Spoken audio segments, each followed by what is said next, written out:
the life-altering magic of organizing, simplifying, and decluttering your life. Minimalism is not just a technique to simplify your life. It's not just a method to keep your house clean and tidy either. The dictionary might say minimalism is a way of getting rid of the excess in life. However, it's so much more than that. It's a way of living fully. Of course, part of being a minimalist is to rid yourself and your home of things you really don't need and never use. Minimalism methods can rid you of all that excess baggage. In the process, minimalism creates space for peace, happiness, good health, and an improved mental state. Decluttering, removing what you don't need from possessions to relationships, is a necessity. It frees you from unnecessary distractions and encourages you to keep only what you love and what you need in order to not only survive, but also to thrive. If you knew you had to move your household in a week, would you panic? Most people would. They would envision collecting tons of boxes and frantically packing up all their stuff in just a few days while begging others to help them with their massive collection of things. On the other hand, a minimalist would have no problem moving in a week. You could pack what you need fairly quickly and easily. The loose ends that most of us would have to manage would not even exist for them. Everyone finds it difficult to get rid of their stuff. It's hard to put perfectly good things in the trash or to give them away, and heaven knows, even though you haven't used something for over a year, you just might need it again 10 years from now. Doesn't it sound ridiculous? Are you really going to need it again? Probably not. Most of us live our lives at a pace that would rival time trials at the racetrack. Many people work long hours, are in debt, are tired, stressed, and feel that they lack everything needed just to survive. By contrast, a simpler life allows us to be content and consistent. If you don't have as much stuff to worry about or to fear losing, you'll have more mental energy to do the things you like to do. When you keep only the things that bring you joy, you don't need to work so hard to maintain them. Some of the benefits of living as a minimalist are that claustrophobic feeling leaves you because everything is clean, neat, tidy, and everything has its place. Your counters and tables are clear of clutter, and you feel like you can breathe easier.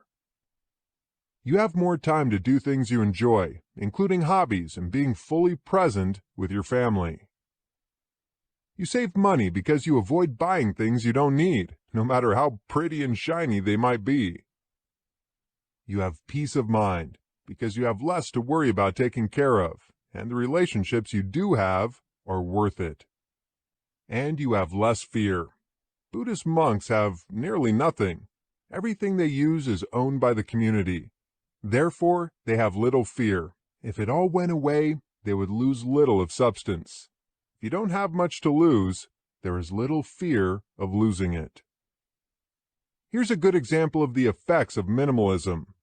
John Doe's a single man in his 30s. He's now the CEO of the architectural firm where he started out as one of the architectural draftsmen.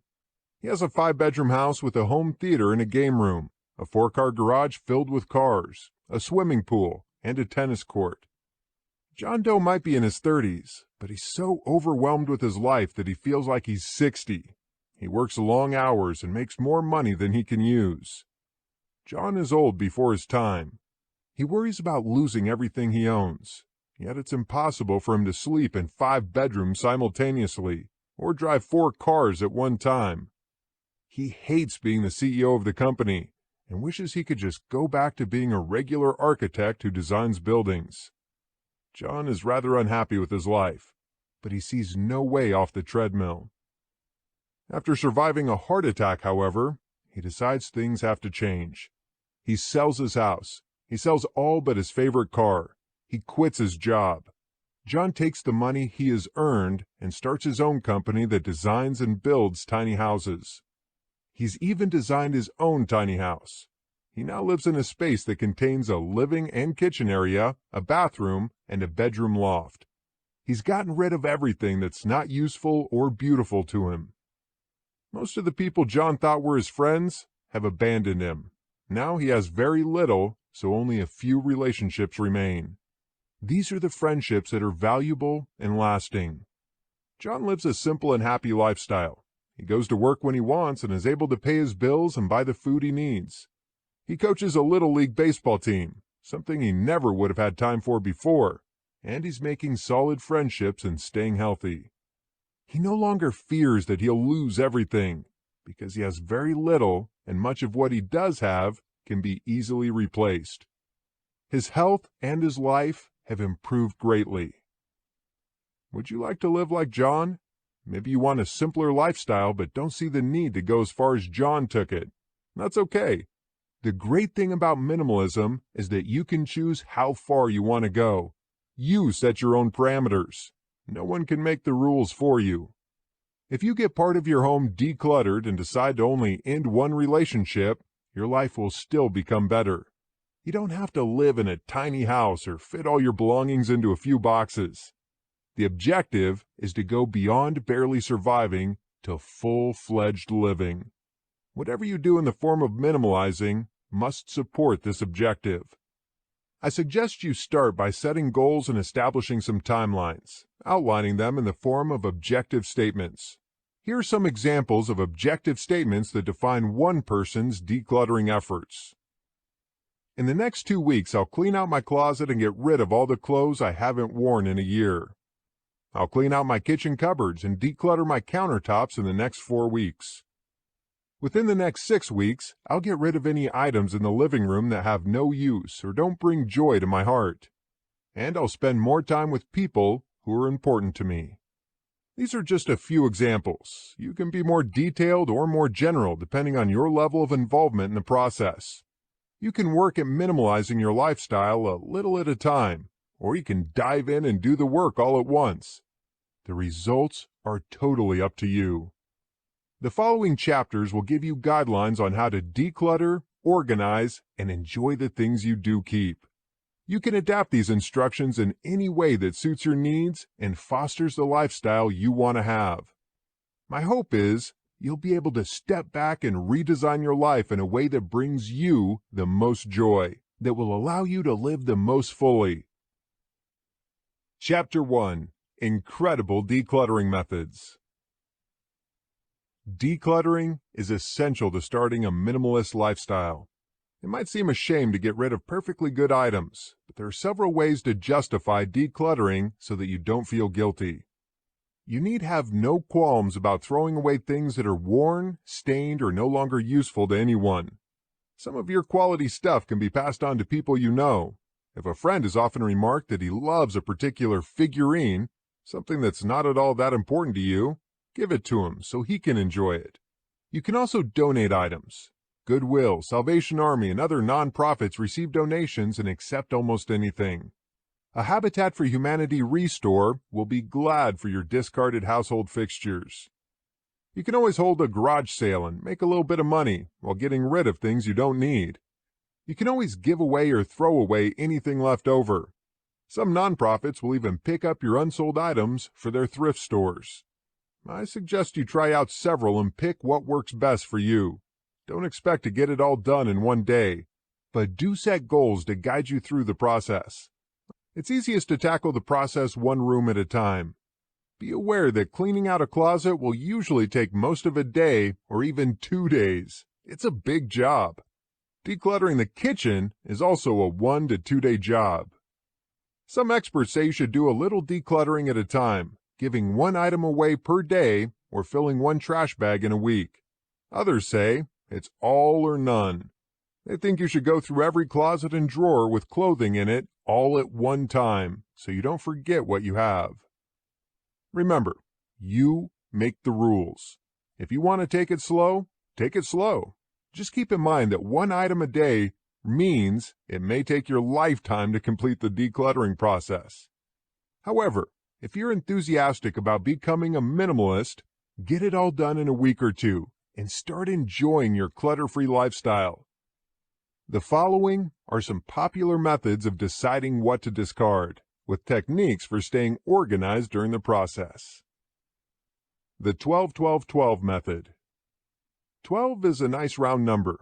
It doesn't take long to gather up 36 items and decide what to do with them. To work the 12-12-12 method, you collect things in your house, finding 12 things to put away, 12 things to give away, and 12 things to throw away.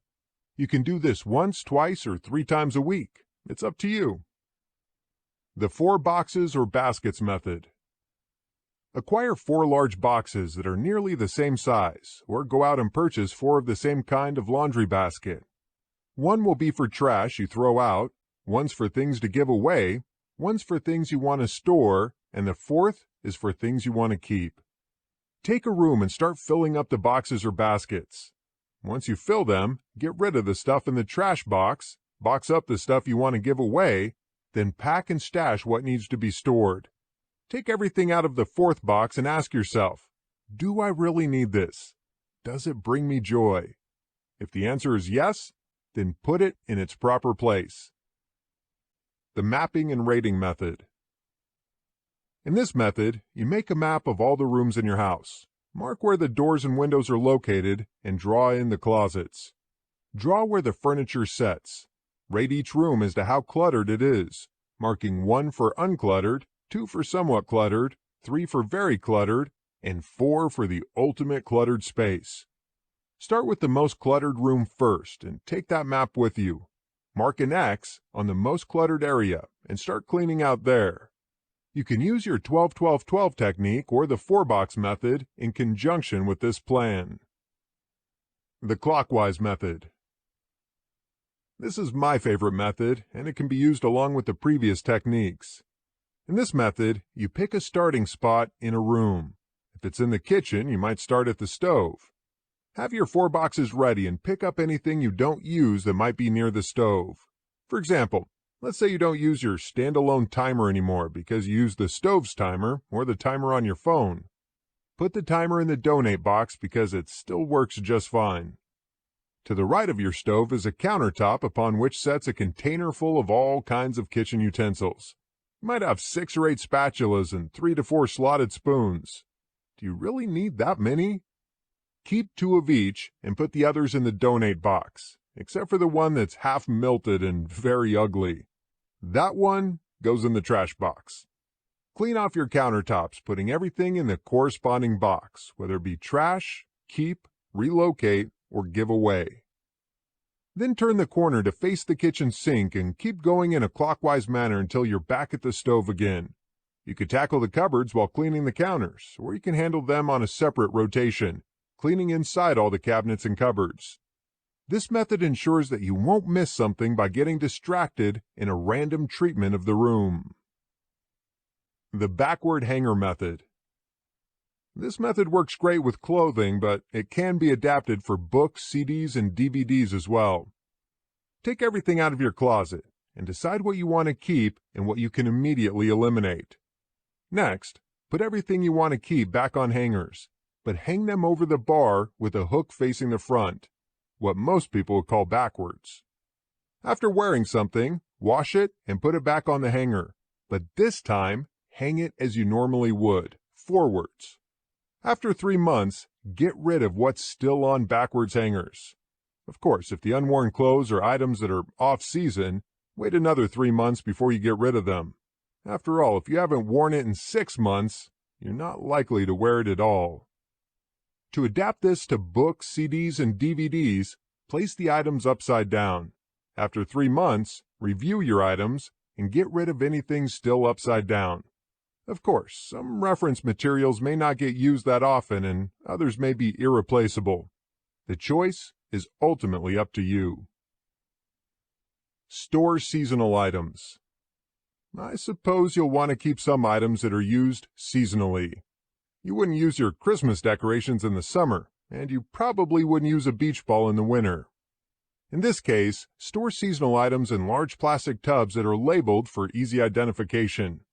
Store them in the garage or basement and keep them accessible but out of the way. Here are some ways to tidy up and declutter specific areas in your house. Countertops.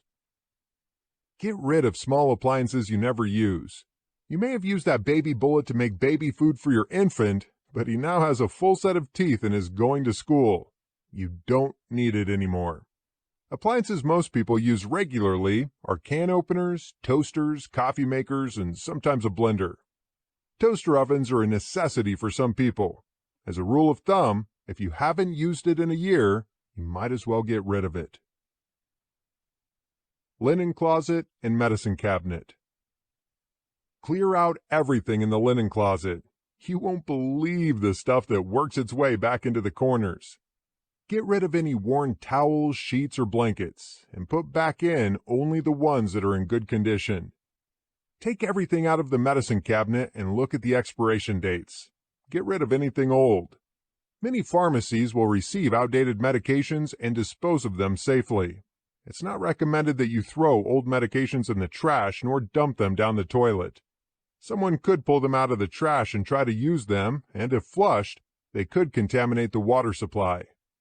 After removing outdated medicines, put anything that's still usable back in the medicine cabinet. Drawers. Everyone has a sock drawer, an underwear drawer, and a junk drawer. You might also have an office supply drawer, a jewelry drawer, a sweater drawer, or others. Remove the contents from a drawer at a time and sort through them using the box method. Keep the things you need to keep, placing them neatly back in the drawer or storing them in a better place. Throw away or donate items that you will not use again. Recipes and papers to keep. You want to keep your tax information for at least 7 years, and you'll always need to keep birth certificates, marriage certificates, and other important papers. Store these in a file cabinet or a plastic bin, clearly labeled. With any papers where you don't need the originals, I recommend you scan them into digital storage. Scan your recipes and other papers, storing them in your computer or on the cloud. Scanned items take up no space, they won't yellow or fade, and you can access them much more easily than wading through the physical papers. Preparation and maintenance. Before you start your decluttering project, visualize how each room will look without the clutter. Believe me, if you do this, you'll find yourself smiling from ear to ear. Remind yourself of this image while you're in the process and revisit your decluttering calendar frequently so you don't miss a deadline. Weekly, review your calendar to measure how far you've come. Keep your focus on turning your visualizations into reality. Once you get moving on decluttering, it can be rather hard to stop. That's a good thing, because once you finish decluttering, you'll need this mindset to keep things decluttered. Maintaining a clutter-free house, however, will be easier after you've gone through this process.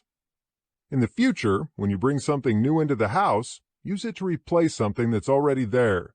If you buy 2 new shirts, for example, go through your closet, find the 2 oldest shirts you have, and get rid of them. Before you purchase anything to bring into the house, ask yourself if you really need it. If you do, bring it in as a replacement for something else. The techniques in the next chapter will help you optimize your use of the things you have.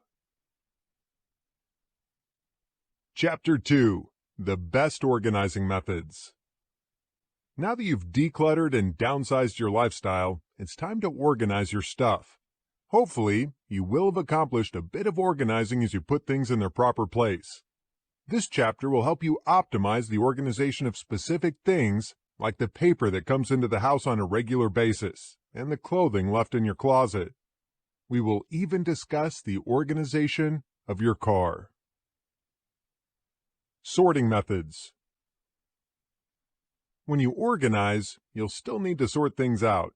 In order to do this, you'll need to keep your boxes again to keep like things separate. In your room, you might use a box for pants, one for tops, and one for shoes. In the kitchen, you might use a box for baking needs and others to separate oils, cans, boxes, etc. You'll also need to keep a garbage bag handy for anything you realize you don't need, even after decluttering. To keep things organized, it's important that you place a trash receptacle in each room, not just the bathroom and the kitchen. Place one in the family room, the bedrooms, and any other room in which you hang out. Papers. The majority of the clutter that enters your house comes in the form of paper. The mail comes every day, so what do you do with it? Often it lands on a countertop or table until you have time to go through it. The kids bring papers home from school, and guess where they land? On the counter too, atop or near the mail. If you bring paperwork home from work, it inevitably ends up on the same counter, if it hasn't successfully reached the desk in your home office. Paper can add up quickly, so we need to tackle this first before it can quickly grow into another decluttering project. We need a process in place for handling the daily influx of paper. First off, I suggest you designate a contained area for incoming papers. At the very least, use a plain cardboard box. Another idea is to place stackable baskets in an out-of-the-way area for processing incoming papers. One could be for incoming bills, another for school paperwork, and a third for things to file, like receipts. Open your mail near these baskets so you can sort them immediately into bills to pay. Immediately throw away the envelopes and inserts in a nearby trash bin. Make it a point to file every day, or at least a couple times a week, so papers won't start to pile up. Use a filing cabinet or a pocket folder to hold bills to be paid, bills that are paid, receipts, correspondence, and warranties or other records. Kitchen. The kitchen seems to be a gathering place for junk, probably because of its expansive countertops. Once you get everything off your countertops, keep it off. Stash tools near where they'll be used. Utensils such as spatulas, slotted spoons, pancake turners, and the like should be stored in a drawer near the stove. Pots and pans should also be stashed near the stove. Colanders should be near the sink where you'll use them. Place your salt and pepper near the stove to make them easily accessible. Keep herbs and spices near where they'll be used, but away from the heat of the stove to preserve their flavors. The pantry and cupboard should also be kept in an orderly manner. Put all the boxes together, all the cans together, and contain loose packages of rice, dried beans, or other mixes in a plastic container the size of a shoebox. Place items with the closest expiration dates in front so they'll be used first. Keep an inventory on the pantry door of items inside and cross them off as you use them. This will allow you to see at a glance what you need to stock up on when you're heading out to the store. I keep a paper on my refrigerator door where I jot down items that need to be replaced. The next time I leave for the grocery store, I simply grab the list off the fridge, jot down additional items from the pantry, and I'm good to go. You can also download apps that allow you to keep a grocery list on your phone. Living room and family room. The coffee table is usually the living room's most cluttered spot. Opt for a functional coffee table that has drawers where you can stash the remote and other items you use there. Some coffee tables are hollow inside with a lid that allows you to hide newspapers and magazines for later reading. This can also be a great place to store blankets for when you need them in cold weather. Some coffee tables are high enough to slide a basket underneath that stores magazines and newspapers out of sight. The space behind your sofa is another great location for storing things. You don't have to put your sofa right up against the wall. Instead, use low bookcases or a tall, thin bookcase turned on its side so it will be hidden by the sofa. You can easily stash pillows, blankets, DVDs, and CDs there for quick access. Toys. Toys are a constant source of clutter, but there are ways to contain them. Designate a play area in your home that's out of the way of the living area. Put down a brightly colored rug to designate that place for toys. Store toys in plastic bins, a toy box, or in baskets. Your kids don't need every toy they own in the space at the same time. Rotate the toys, leaving just enough to keep them busy in the area, while the rest are hidden in a closet or in a shallow tub under their beds. Every other week, rotate some stored toys into the play area and stash some that have been out for a while. You can also put toys on open bookshelves that mark the perimeter of the play area. Just make sure these shelves are anchored to the ceiling to prevent them from falling if climbed upon. Books laying flat on a coffee table take up too much room and tend to clutter the area. Store all books on a bookshelf to keep them looking tidy, never laying on a flat surface. Store DVDs and CDs, if you've not transferred them to digital storage, in towers made for that purpose or in a bookcase. A hollow ottoman with a lid is another good place to stash them, or you may opt for baskets under the coffee table. Many people like to collect things. Collections range from figurines of some kind to vinyl records or some such. The philosophy behind minimalism runs counter to collecting, but if you just can't bear to part with your unicorn figurine collection, keep it to a minimum size. Display your collection in a shadow box on the wall, so as to avoid cluttering a flat space. Another option is to place them on bookshelves in front of the books. A glass china cupboard will also enclose your collection so it doesn't get dusty or damaged. Bathroom. Bath towels take up a lot of room in the bathroom. To maximize bathroom space, roll them lengthwise and store them standing on end in a basket. This will leave more room for other bathroom essentials. Extra sheets and blankets are easily stored in plastic bins in the linen closet, allowing you to keep them folded neatly and dust-free. If you have too many people for your towel racks, stand a ladder against a wall and hang each person's towel on a rung. You can also screw hooks into a wall, one hook per person. The space above the toilet is often wasted. Find the type of shelves that fit over the toilet and store baskets of towels on them.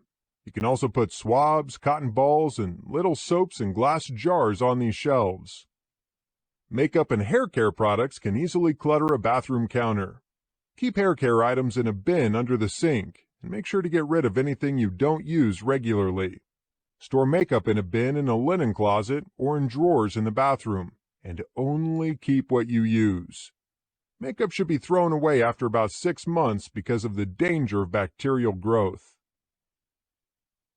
Bedroom. Store seasonal clothing in shallow rolling bins that fit under the bed. If your bed sets too close to the floor, you can always purchase sturdy plastic feet that raise it up. A bed skirt will hide items from view while keeping them easily accessible. Jewelry can be stored in jewelry boxes and placed in dresser drawers, but you can also hang necklaces and bracelets from hooks or pegs on the wall. A tie rack attached to a wall of your closet can organize your jewelry neatly and accessibly while keeping them out of the way. The closet floor is often underused, but it makes a great place to store shoes and seasonal clothing in bins. Office. It's best to declutter your office just like you would your house. Get rid of things you don't use and scan in paperwork for which you don't need originals. Separate your office into zones based on what kind of work is performed in that area. This will make it much easier to find things and notice when items need replenishing. Keep a meeting folder and separate folders for each coworker you interact with on a regular basis. Place everything you need for meetings in the meeting folder and any notes pertaining to communication with coworkers in their folders. This type of organization will make you less likely to lose items or to forget to discuss important matters. I file things I need to read in a box on a bookshelf so I don't lose them. I also make up a to-do list every night before I leave the office. A dry erase board on the wall does the trick.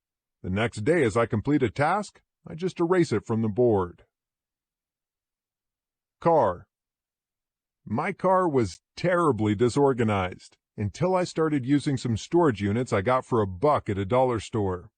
A large beauty bag holds small toys for kids or paperwork you need to keep in your car. It's perfect because it fits in your glove box.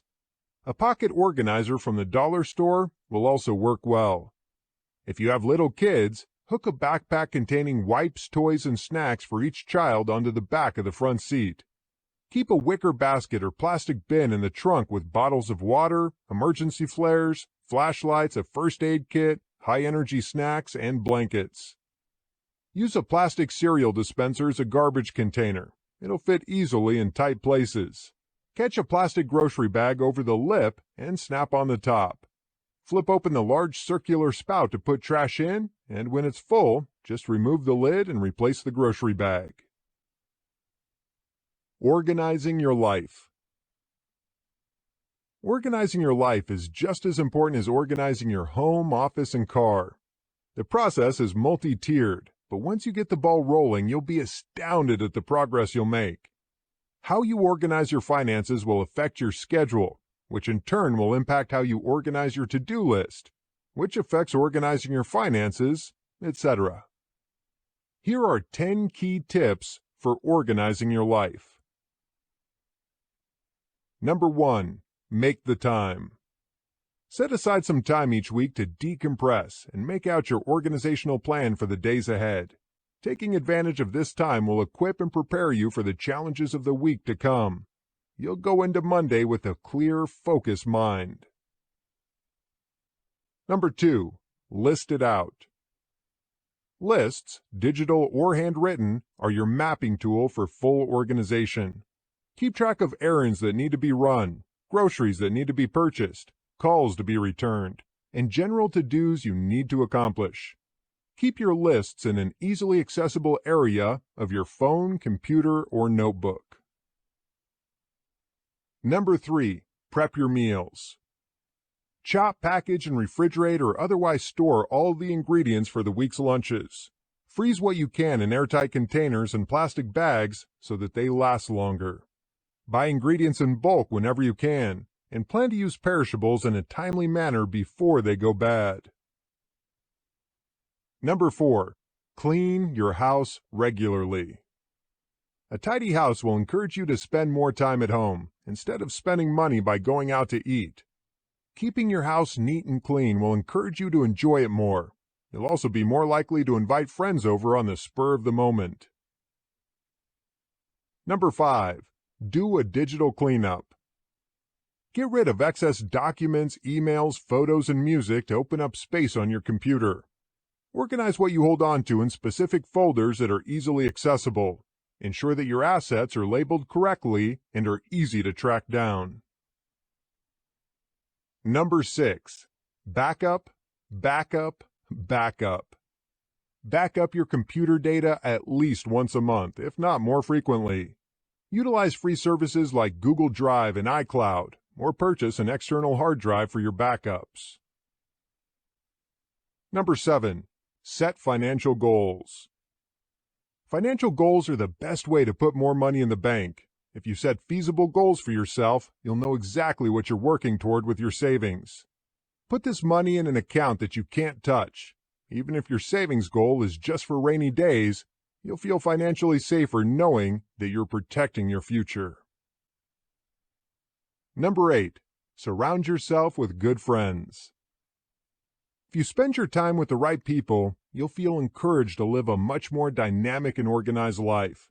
It might sound harsh, but cutting ties with people who hold you back or put you down is a great tool for organizing your life. Number 9. Don't spread yourself too thin. You have 24 hours in each day, only 7 days in a week. Maximize your time to your benefit. Sometimes this will mean saying no to a happy hour or declining a friend's request to hang out. Know your limits and live within them. You know your goals and dreams. You also know what you need to do to accomplish them. It almost never comes easily, but those who are the most disciplined and hardest working are usually the ones smiling with the trophy in their hands at the end. And number 10, breathe. Everything is always fixable. Nothing is so urgent that you don't have time to stop and think things through first. Think of the possible consequences before you act.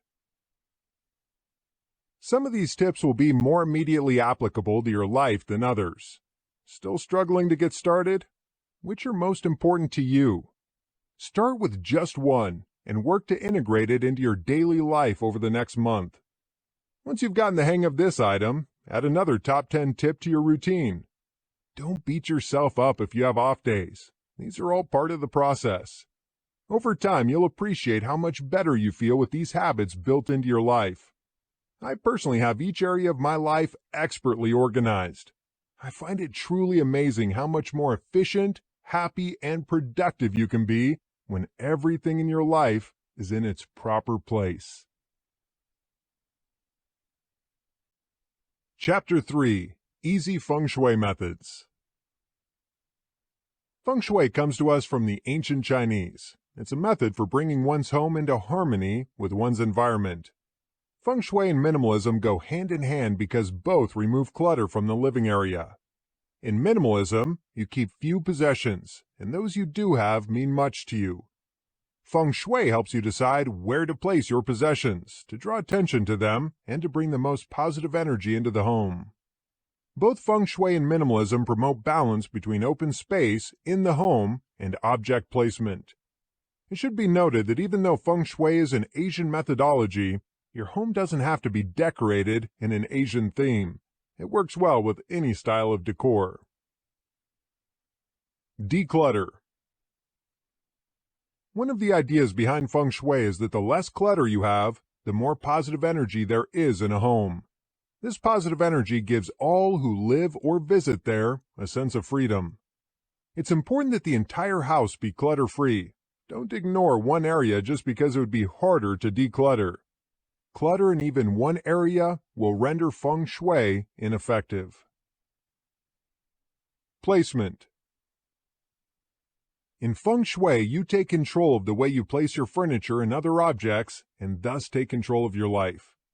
The command position in any room is a very important place. It usually resides across the room from the door, but at a diagonal angle, so that one can see out the door at all times, but what's going on in the hallway or another room does not directly affect you. Basic principles. Feng Shui works under 5 basic elements, which are wood, symbolized by the color green and indicating renewal. Fire, symbolized by the color red and triangular shapes, as well as light. Earth, represented by yellow or brown and square shapes. Metal, symbolized by the color white and round shapes. Water, represented by the color blue and by water features. In Feng Shui, the house is a whole, a living being, where each part relates to each other part. Therefore, the garden outside relates to the living room relates to the bathroom to the bedroom, and so on. Everything is connected. Attracting Qi. Qi is the positive energy that flows through a house. Its flow should be unimpeded. Sha is negative energy that sometimes enters a home if the principles of Feng Shui are ignored. The best way to avoid Sha is to prevent it from entering the home. There are several ways to attract Qi to your home. Improve the curb appeal of your house. Get rid of clutter both outside and inside. Install positive energy-bearing objects near or in the home. Water from a fountain contains positive energy, so a fountain at the front door or inside the home will attract Qi. Qi is encouraged through learning, so a bookshelf inside the house near the front door will also attract Qi. Wind chimes near a window or door also attract Qi. Other items that Qi is fond of are crystals, mirrors, colors, art, statues, or likenesses of Buddha and certain plants. These objects are wonderful, but it's also important to display items that are meaningful and beautiful to you. In this way, you also adhere to the dictates of minimalism. Front door and outside. A clear path makes it easier for Qi to find its way into your house. Placing an attraction object near the door without it being in the way also attracts Qi. The front door is often called the mouth of Qi, because this is where it enters. Painting the door a bright color will attract Qi. Use green for wood, red for fire, yellow for earth, white for metal, or blue for water. Plants near the door can also attract Qi. Bedroom. Your bedroom should be a restful place. The command position for the most important piece of furniture in this room, the bed, should be the farthest spot from the door, but diagonal to it. A person lying in the bed should be able to see out the door. This encourages strength while sustaining calm. Placing the bed in this area helps you sleep better. It promotes health, and it brings serenity. Since most of us spend a quarter to a third of our lives in bed, this is very important. Keep electronics out of the bedroom.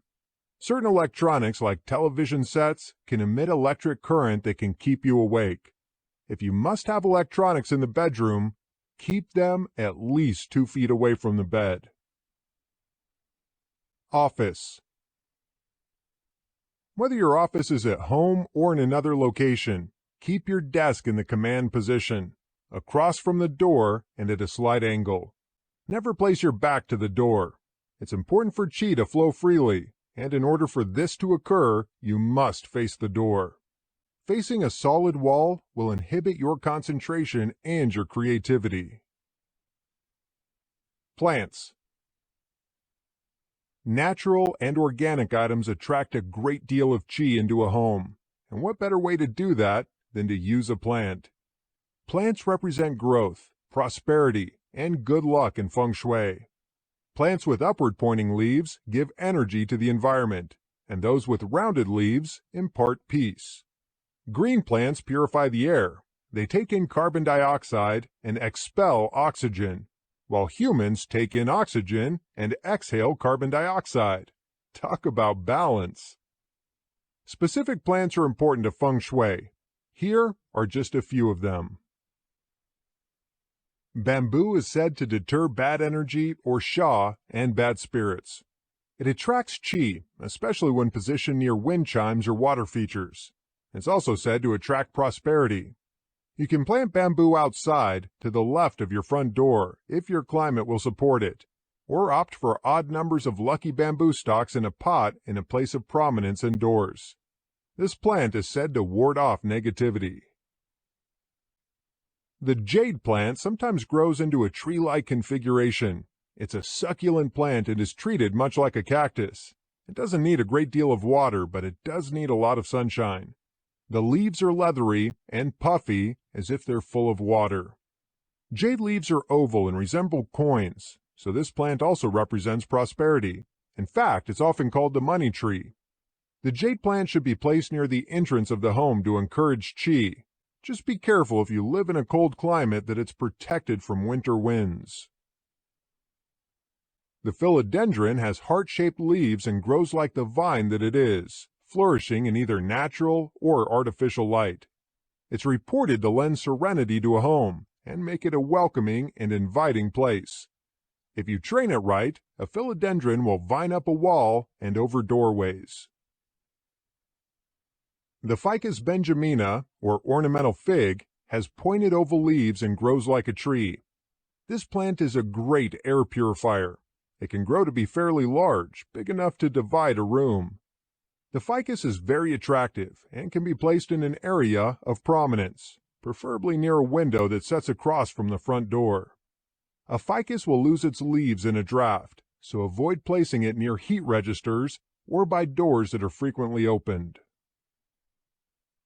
The Boston fern is a frilly plant, beautiful to look at with its lacy leaves. It makes a home feel welcoming.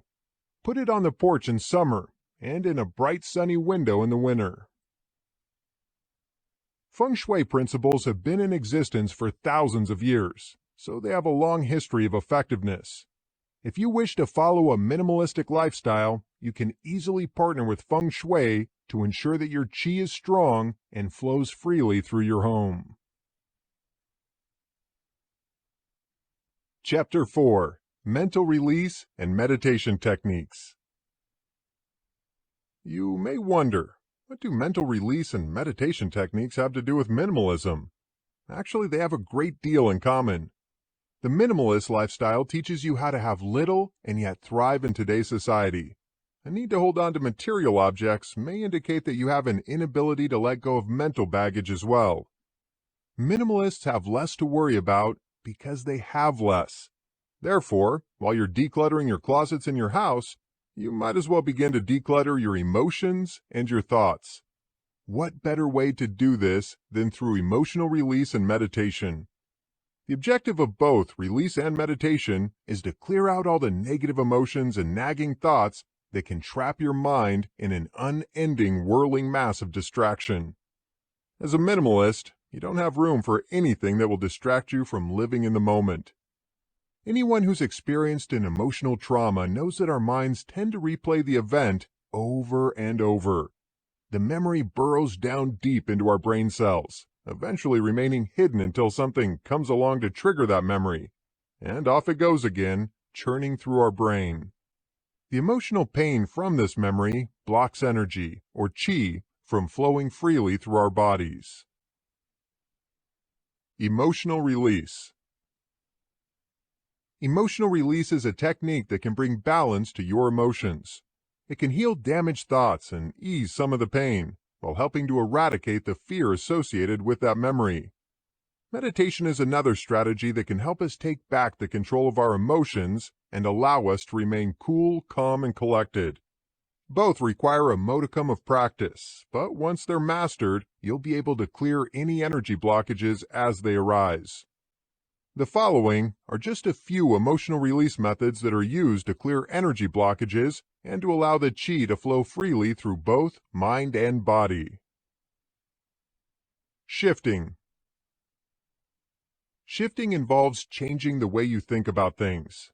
It sounds pretty easy, but it takes some practice to actually perform it properly. The point in shifting is to transform negative thoughts into positive ones. I have a friend whose daughter and 20-month-old son were living with the baby's father, who provided their only source of income. The father decided he didn't want to be a father any longer and took off for another state. My friend took in her daughter and grandson, but the situation wasn't all that great. My friend's house was quite small, even without the added population. To make things worse, the daughter quickly assumed she had acquired a live-in babysitter, so she felt free to leave the baby with Grandma without warning. My friend sacrificed much of her freedom. She gave up her craft room to her daughter, which meant stuffing everything into the garage and sharing her office with her grandson. It isn't easy to work when a baby is sleeping in the room. My friend quickly discovered how hard it is to keep up with a 20-month-old boy. She knew her house would never be clean again.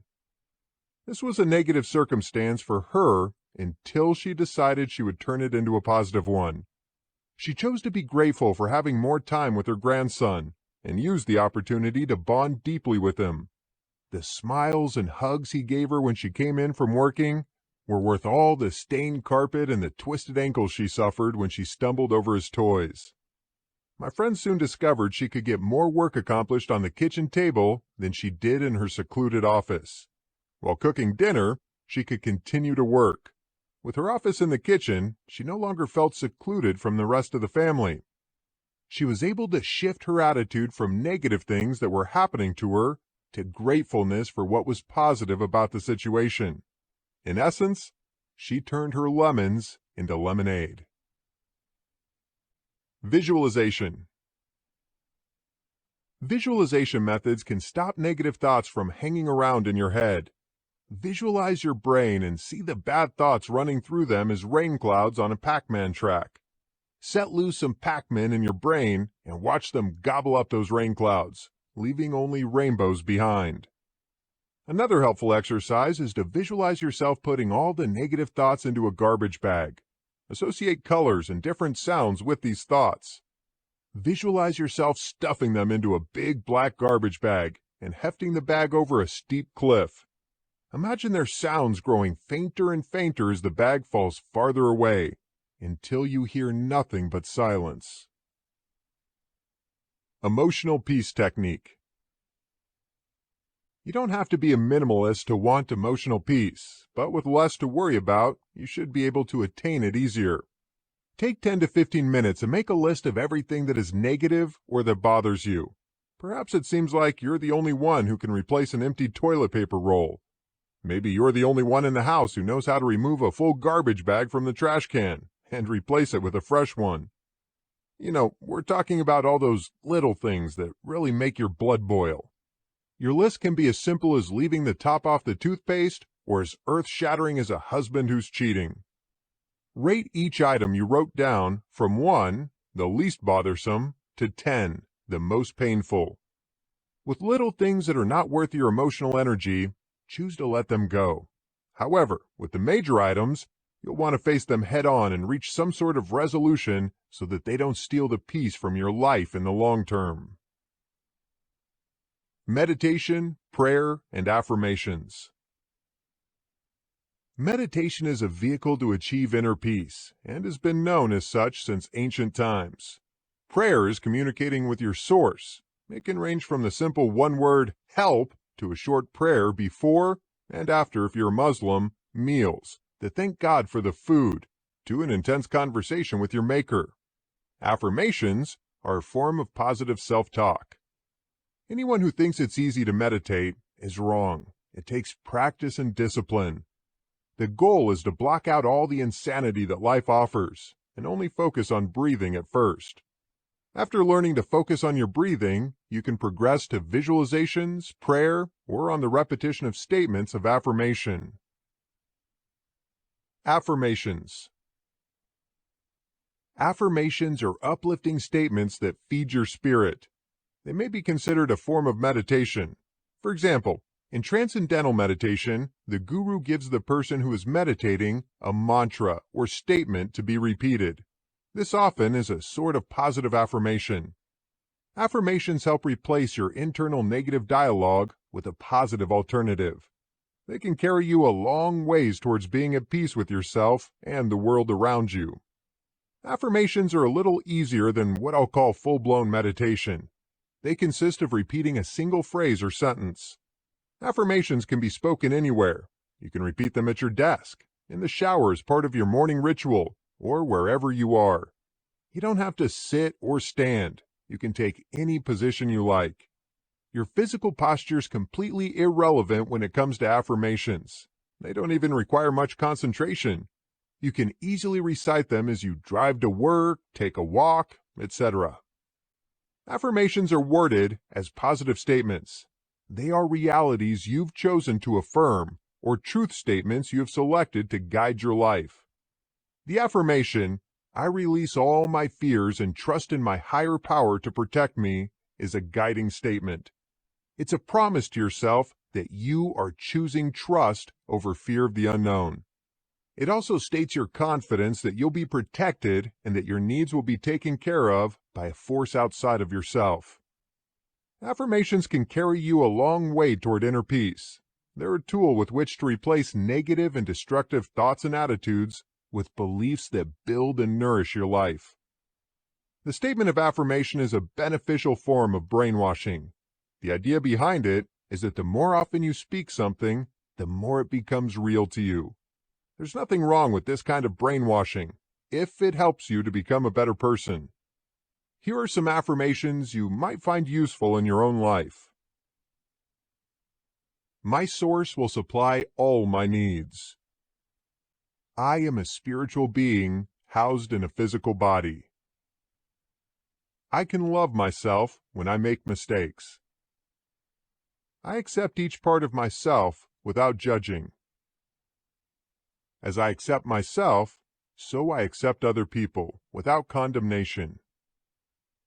I give love without conditions, expecting nothing in return. God's love flows through me and outward towards others. I am loving, forgiving, and kind. I look for beauty around me. I choose to do the right and good thing. I see the magic and the miracle in life.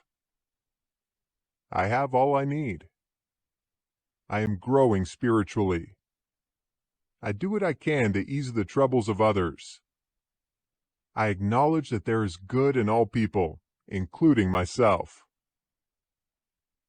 I suggest you write your chosen affirmations on index cards. Small 3x5-inch index cards easily slide into your pocket or your purse for easy access.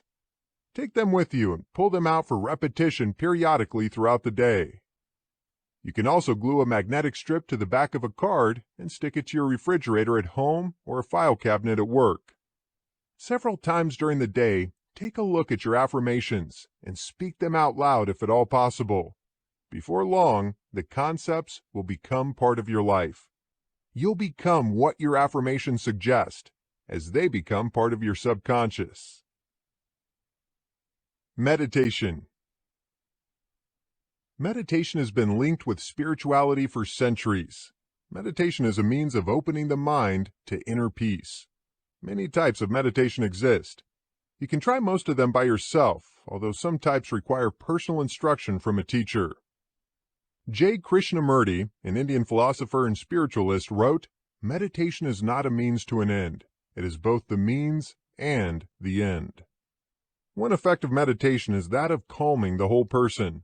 As it brings stillness, it can actually initiate healing and improve physical and emotional health. Meditation may help you focus on daily tasks, and it's able to increase your effectiveness, both at work and at home. If you're frequently called on to make major decisions, you may also benefit. Meditation's known to help a person detach emotionally from a situation in order to think clearly and discern the best path to follow. Meditation promotes unwavering focus, which can help keep distractions from derailing your purpose. In meditation, you experience silence. This includes quieting the inner voice, which is always clamoring for attention. This may not be easy to do at first. You don't just sit down and decide to meditate for 30 minutes unless you've been practicing this and building up to it.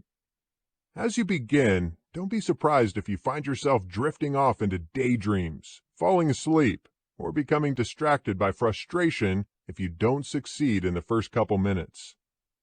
Meditation is a skill. As such, it can be learned. All you need is repeated practice over time. Meditation's difficult at first, but it'll be well worth the work. An easy way to start meditating can be found in Audio Entertainment's YouTube video, A Beginner's Guide to Meditation. Learn to meditate in 5 easy steps. Once you get the hang of meditation, you may find yourself calmer and less likely to get angry. In meditation, all bodily functions slow down while your energy increases. Everything from blood flow to breathing becomes slower until you've reached a sort of balance. I know one person who's able to relax her entire body when meditating. Her pulse decreases to single digits, and if you were to raise her arm above her head and let go, it would fall limply to her side. In meditation, the spirit becomes freer. Peacefulness takes over. You can receive communication from spiritual sources when in meditation. The calm that occurs during meditation is something you can actually carry with you into other life situations. Transcendental meditation. One common type of meditation, made famous during the 1960s and 70s by celebrities including the Beatles, is called transcendental meditation. This is an intense form of meditation, patterned after the Hindu practice of Vedanta meditation. In transcendental meditation, the practitioner sits comfortably and clears the mind of all chatter and clutter by repeating a mantra given by a guru. This mantra may be something as simple as, "I am strong, powerful, and compassionate." The lotus position is the posture most suited to this type of meditation because it can be sustained for a long time without too much discomfort. Zen meditation. Zen, or Zazen meditation, is another popular form that uses a koan, or a phrase that focuses upon a riddle with no real answer. The theory behind this type of meditation is that the mind will overwhelm itself and stop thinking altogether when an answer cannot be reached. The result is total silence. This meditation requires the body to sit in a very uncomfortable position. You sit with your spine straight and your back completely unsupported. After a while, the body begins to ache. You're expected to remain in this position without thinking as you pass through the pain on to the other side. Mindful meditation. Mindful meditation is a bit easier and is highly popular today. It's derived from the Buddhist meditation practice of Vipassana. In mindful meditation, you focus on being fully present, whether you're on a bus going home or in your bedroom. You allow your mind to wander freely, and you observe, without judgment, whatever thoughts surface. The idea here is that the mind will eventually calm itself and will quiet down. Walking meditation. When you walk in a quiet place and focus on your walking, you're performing walking meditation. This is sometimes done in a labyrinth, but you can walk anywhere, along a path, on a sidewalk, around a track, or in a parking lot. When your body's in motion, it's easier to focus on what it's doing. Pay attention to what each part of your body does to impel you forward. Other, more challenging forms of meditation include Qigong, a healing form of meditation with roots in the martial arts, and Kundalini Yoga, which has profound religious underpinning dealing with chakras and the coiling snake of the spine. Think of meditation as a way to let off steam from everyday life. Use it as a tool to calm your mind while increasing your spiritual awareness. Meditation can help you think clearly, move more intentionally, and live more calmly. Emotional relaxation. Emotional release techniques often use meditation as a vehicle to achieve relaxation. One is the meditation relaxation technique, a deep form of relaxation that can melt stress away. It slows down the breath rate and blood flow and lowers the blood pressure. We all have a tiny nut-like portion of our brain called the amygdala, which controls what's called the fight or flight response. When we're confronted with a problem or our brains decide we're in danger, the amygdala kicks in and we either fight the problem or we flee from it. Emotions can trigger this fight or flight response. When this happens, it's good to have practiced meditation relaxation. The meditation relaxation technique helps you control your impulses and drop into a deep form of relaxation so that you don't react without first analyzing the situation. In many cases, the fight or flight response turns out to be unnecessary, so this technique will save you from undue stress and later embarrassment. To begin meditation relaxation, you sit or lie comfortably in an area where you will not be disturbed. Close your eyes and begin by turning your awareness toward the top of your head. Feel your forehead muscles relax.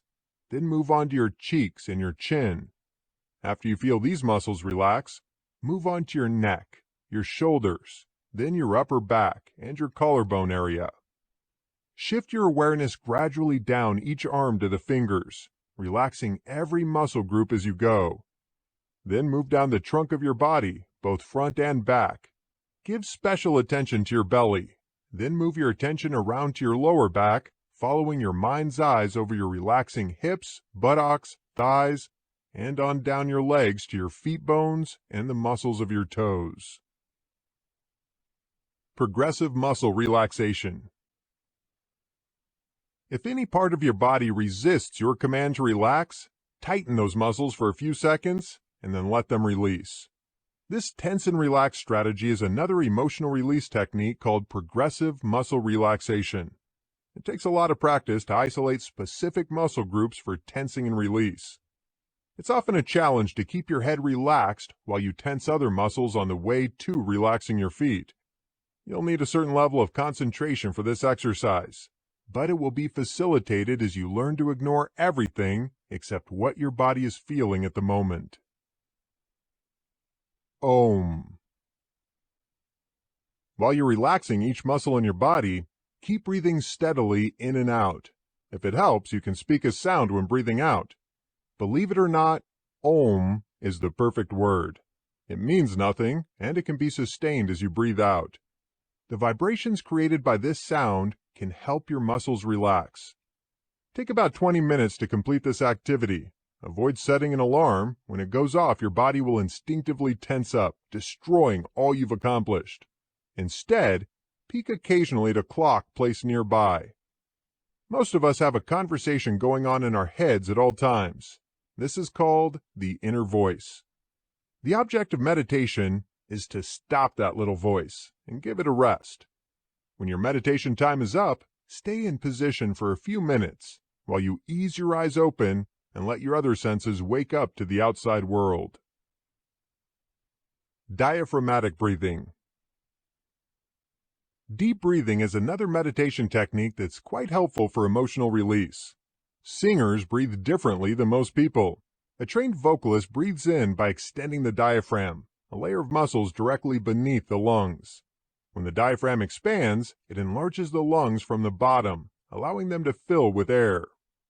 When many people consciously breathe in, their shoulders rise, but this is not true for singers. Their shoulders remain lowered and the stomach expands when breathing in. When exhaling, the shoulders remain in place while the stomach goes in as the diaphragm contracts. This pushes the air out of the lungs more efficiently. To experience diaphragmatic breathing, Lie on your back on a bed or on the floor and place a hardback book on your stomach. Breathe in and watch the book rise. Breathe out and watch it move down. Don't breathe too quickly or you can hyperventilate. Once you get the idea of how to breathe with a singer's breath, stand up and put one hand on your stomach and one behind your back. Be careful to keep your shoulders relaxed. Breathe in and feel your hands move apart. Then exhale and feel them move closer together. Once you get the hang of breathing this way, sit in a comfortable position and concentrate on your breath, breathing in and out slowly about 5 times at first. Breathe naturally. Work your way up to 10 or 20 breaths. Counting breaths is one type of meditation. Once you're proficient at these meditation techniques, the emotional relaxation kicks in. When you're presented with a problem that triggers your emotions, start controlled breathing or other relaxation techniques. You can perform them standing or seated once you understand how they work. This will help you calm down and respond rationally without undue interference from your emotions. Forgive. Being able to forgive others and yourself is a great way to achieve mental release. When you hold things inside, they just stew in there, waiting to come out in the form of negative expressions. It's hard to forgive someone if you don't have all the facts, so do what you can to gain insight into the reason behind the other person's action.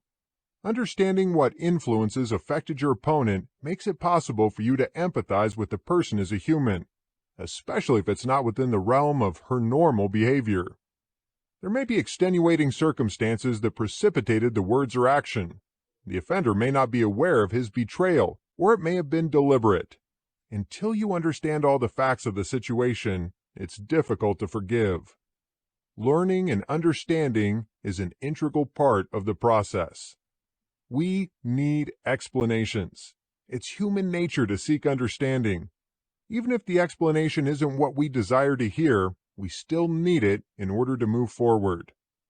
Was the betrayal a form of retribution for something we did? Was it a mean-spirited jab or just happenstance? This information can help start the process of forgiveness. We also need it in order to learn from a situation so that it won't happen again. The offense against Carolyn. Carolyn wanted to be Sunday school superintendent at church. She'd been involved in teaching Sunday school for years. She helped with all the Christmas pageants, participated in Vacation Bible School, and even gave input into the Sunday school curriculum. The day finally came when the superintendent relinquished her position, and the board of directors appointed someone else to take her place, someone much less experienced than Carolyn.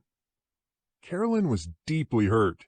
She suspected that the board president did not like her, and she felt betrayed and belittled. No one else did so much for the Sunday school as Carolyn.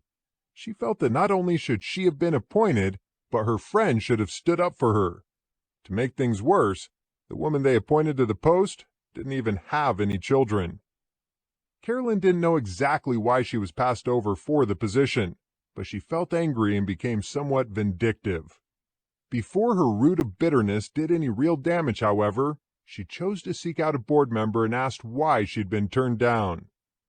It turned out that Carolyn actually was considered for the position, but because she had 2 jobs, was raising 2 teenagers and a grandchild, and her husband was sick, the board thought she had her hands too full to take on any more. They didn't want to burden her further. Instead of rejecting her, the board held her in high respect. There was no animosity there, just concern for her welfare. Chastened by their kindness, it was easy for her to forgive the board and accept their decision. As a result, she and the president of the board became fast friends. Understanding and learning the rest of the story had paved the way for forgiveness. Repeat offenders. When Bishop T.D. Jakes was asked how to forgive someone who repeatedly hurts you, he came up with an interesting analogy. In a conversation with Oprah, he described people who have limited capacity for good as pint people. Those with greater stores he called gallon people. He urged us to seek to understand why certain people act the way they do, and to adjust our expectations according to their capacities. "While we'll always come up against pint people," said Jakes, "we should strive to surround ourselves with gallon people." Check out his explanation in the YouTube video, Bishop T.D. Jakes, on how to forgive a repeat offender by OWN TV. Turn pain into gain. When you're betrayed, you may feel you're being tested. Buddhists believe that those who have the most adversity in life are much closer to enlightenment than those with an easier life. They view difficulties as tests that teach. Is your current difficulty due to your need to learn patience? When you suffer hard times, look for what strengths you may develop as a result of your experiences. Dwayne's story. Dwayne was pretty useless around the house. He was lost in the kitchen, had no idea how to do laundry, and never even paid his bills on time. His wife did all that and took care of the kids as well. She apparently had enough at one point, however, because she left Dwayne and the kids for a younger man. It was a terrible betrayal. But because of it, Dwayne learned many things. He learned how to cook and clean. He learned how to pay the bills and built new relationships with his kids. Forgiving his ex-wife was difficult, but after a while, it wasn't so hard. He actually decided to thank her and the guy who lured her away, because of all the things he had subsequently gained. This painful betrayal had enrolled Dwayne in a learning experience that greatly enriched his life in the long run. We learn from the past, so take past experiences and learn from them. Often we can apply what we've learned to new situations. Experience can shine a new light on matters, helping us resolve issues more quickly. Awareness of our own struggles can enhance our ability to forgive others and to be more patient with their struggles. Ask for advice. Learn from someone who's been in a similar circumstance. You could talk to friends who have suffered like Dwayne to see how they let go of the anger and pain of betrayal. They may be able to shed new light on your situation that helps you offer forgiveness to the person who hurt you. You can also hire a life coach or a counselor, talk to a friend, read a book, or research online. However you accomplish it, reach out for help in order to avoid getting stuck in bitter unforgiveness. Define forgiveness. Do a little research about forgiveness and write down some quotes and a definition on index cards. Stick these cards on your refrigerator where you can see them every day. Understanding and learning about forgiveness helps us to forgive. Counseling. Seek counseling if you just can't forgive someone. A therapist is trained to help you to understand the problem and why you need it resolved, both for yourself and for the offender. Personal growth expert Noah Hammond produced a YouTube video called How to Forgive Someone Quickly and Easily. It teaches you forgiveness principles, such as understanding that everyone does the best they can with the tools they have, why people do things that hurt others, and why forgiveness has to start from within. Learning to forgive is a difficult lesson. It takes time. But the best thing about it is that it gets easier with knowledge, understanding, and practice. One of the best ways to heal emotions and get rid of emotional baggage is to forgive. Holding on to grudges and resentments will clutter your mind with junk. Just like you clean your closet, you can clean out grudges and be free again. Forgiveness doesn't undo the past. You can forgive someone and still be cautious with him to prevent whatever happened from happening again. Forgiving someone just frees you from anger. It's a method to help you let go, just like you let go of those 20 spatulas you were hanging onto in the kitchen. Here are some steps to forgiveness. Number 1, commit to letting go. Tell yourself now is the time. Remind yourself that holding on to your resentment is not doing anyone any good. Number 2, understand that you do have a choice. You don't have to let go if you don't want to. However, since you've let go of so much in your life already, it's probably a good idea to get rid of this baggage too. Number 3, practice empathy. Put yourself in the offending person's shoes. Why did she do what she did? Was it just to cause you pain? Could his actions have been unintentional? Number 4. Understand your responsibility in the situation. What did you do to precipitate the injury? Number 5. Evaluate the relationship. Would your life be better without her? Do you have little choice because you're living with him? Is this relationship important enough to hold on to? Is it salvageable? Number 6. Throw away your pain and anger. Put it in a bag and throw it over a cliff. Number 7. Allow peace to enter. Relax or meditate and let peace enter your heart while you visualize the person who hurt you. And number 8. Feel compassion. It is possible this person is also unhappy with the situation. Let yourself feel compassion toward the one who wronged you. Gratitude. Thankfulness for what you have is a big emotional healer. If you've pared down your possessions when you organized and decluttered, you can be grateful for what you still have. You can be grateful for your life, health, friends, family, pets, and other things in your life. When negative thoughts come into view, use your mind-shifting abilities and transform them into thoughts of gratitude. Then find a way to express your gratitude. The act of expression will reinforce this way of thinking. As you repeatedly express your gratitude, you'll be forming a habit of gratefulness. Here are 20 ways you can express your gratitude. Number 1. Write gratitude letters. You can write letters to the people in your life who have meant something to you. You may wish to simply thank them for their presence in your life, or for the benefits that their advice or support have given you. I found it beneficial to write gratitude letters to people with whom I haven't had particularly great dealings, as a reminder that each person was sent into my life for a purpose. Every person I encounter is given to me so that I can learn something new. That truth alone is very empowering. By being grateful to others for the lessons learned, we can wipe away the pain we've experienced. Number 2. Cultivate the gift of amazement.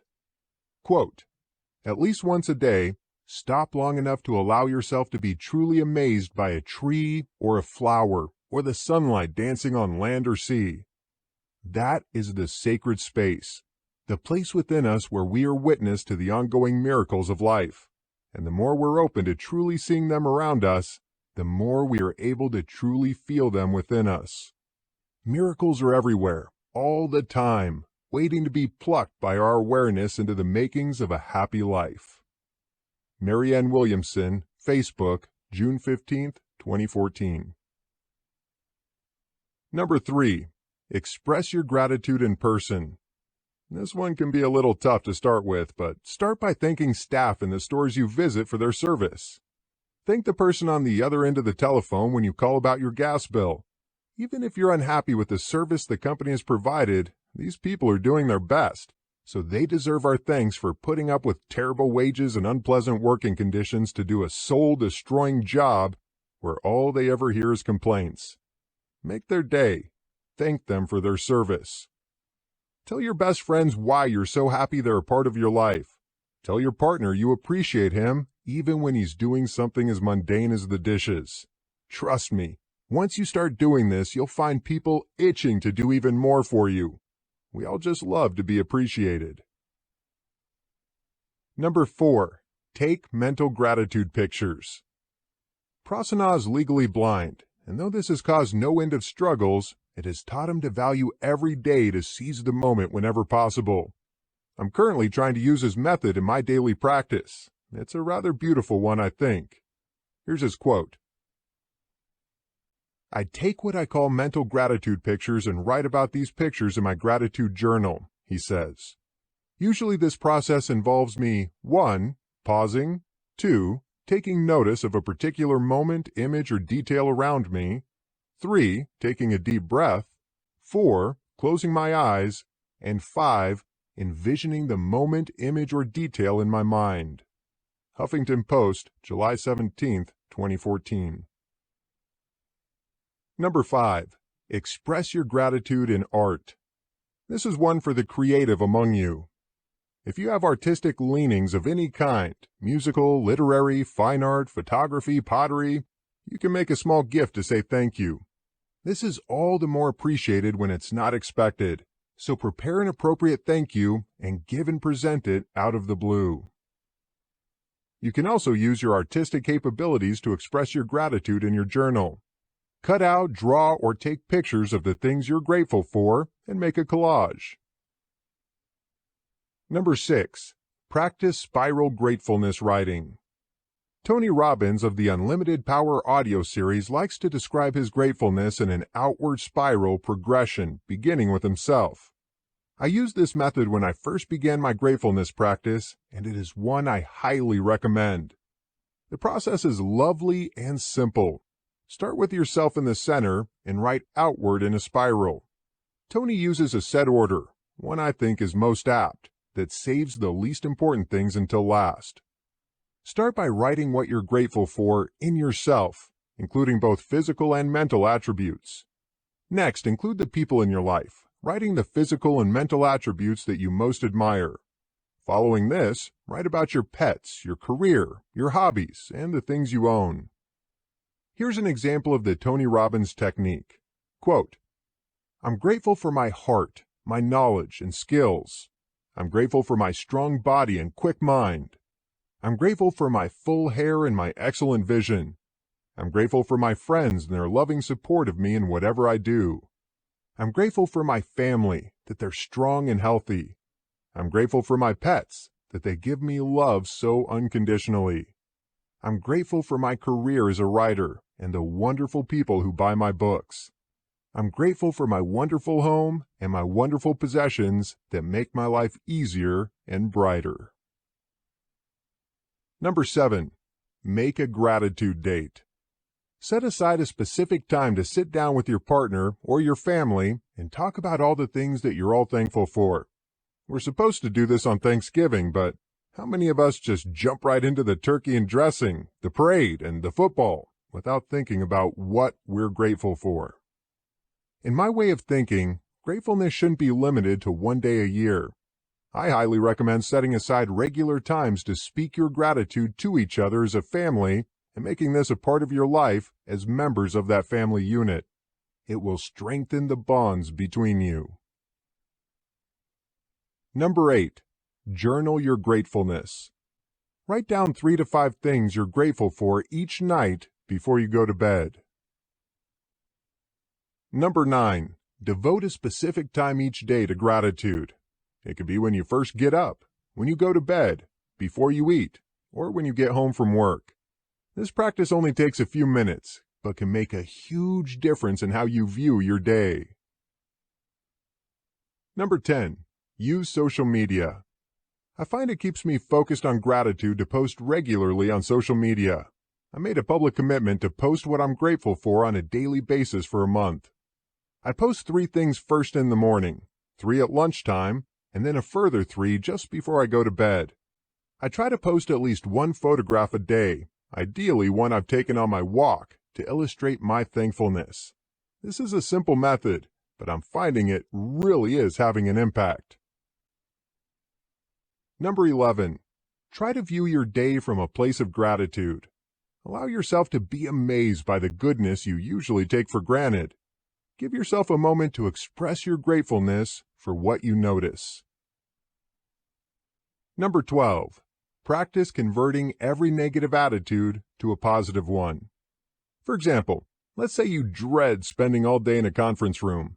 Try reversing this negative attitude by looking around you and finding something positive. Perhaps the person leading the meeting is positive and upbeat. Maybe there's a great view from a window. Maybe you're sitting next to your favorite person in the office. You can even feel grateful that your coffee is hot and tasty. Number 13. Gratitude requires humility, but it can be difficult to humble ourselves to acknowledge the contributions of others. Make a conscious effort to thank someone who is younger or poorer than you for ways they've benefited your life. Number 14. Give yourself at least 1 compliment a day. and compliment at least one other person. This can be someone you love or even a complete stranger. Your compliment doesn't have to be anything huge. It can be as simple as, "Hey, that top you're wearing today really flatters you," to yourself in the mirror, or a "Thanks so much, that was lovely," to the waitress who collects your used coffee cup. Number 15. Try to look at things that go wrong as learning opportunities. Rather than bemoaning the painful reality, try to figure out what you can carry forward from the experience, and choose to be grateful for a lesson you will not forget. Number 16. Try to take a day, just one day, where you don't moan, complain, criticize, or gossip about others. This can be a difficult challenge, but take note of how often you find yourself about to do these things. Don't beat yourself up if you slip occasionally. You're only human after all. You'll be amazed at how much energy and time you save by cutting out these non-productive negative actions and thoughts. Number 17. If someone calls you on the telephone, try to sound genuinely pleased that they've called. People can hear it in your voice when you're harried, harassed, and don't really want to talk. We all have times when things are hectic, but it costs nothing to answer the phone with a bright and breezy, "How lovely to hear your voice. I'm so glad you called, but things are a little manic right now. Is it okay if I call you back in a few minutes?" Number 18. Get involved with a cause that matters to you. Donate money, time, or your skills. You'll gain an even greater appreciation for the work that others do. You'll appreciate how great your life is in comparison with other people's experiences. Charities are always appreciative of donors and volunteers. They know they cannot function without them. So volunteering is a wonderful way to feel valued, needed, and appreciated. Number 19. Mark your anniversaries and birthdays with a letter of gratefulness for the past and expectation for the future. This is a wonderful practice because it requires reflection on the past year and encourages a positive outlook on the future. Write a letter full of excitement and hope for how the year ahead will pan out. Seal the letter in an envelope, and when you get to the next year, open it up to see how you fared in comparison. And number 20. Learn to appreciate a force bigger than yourself.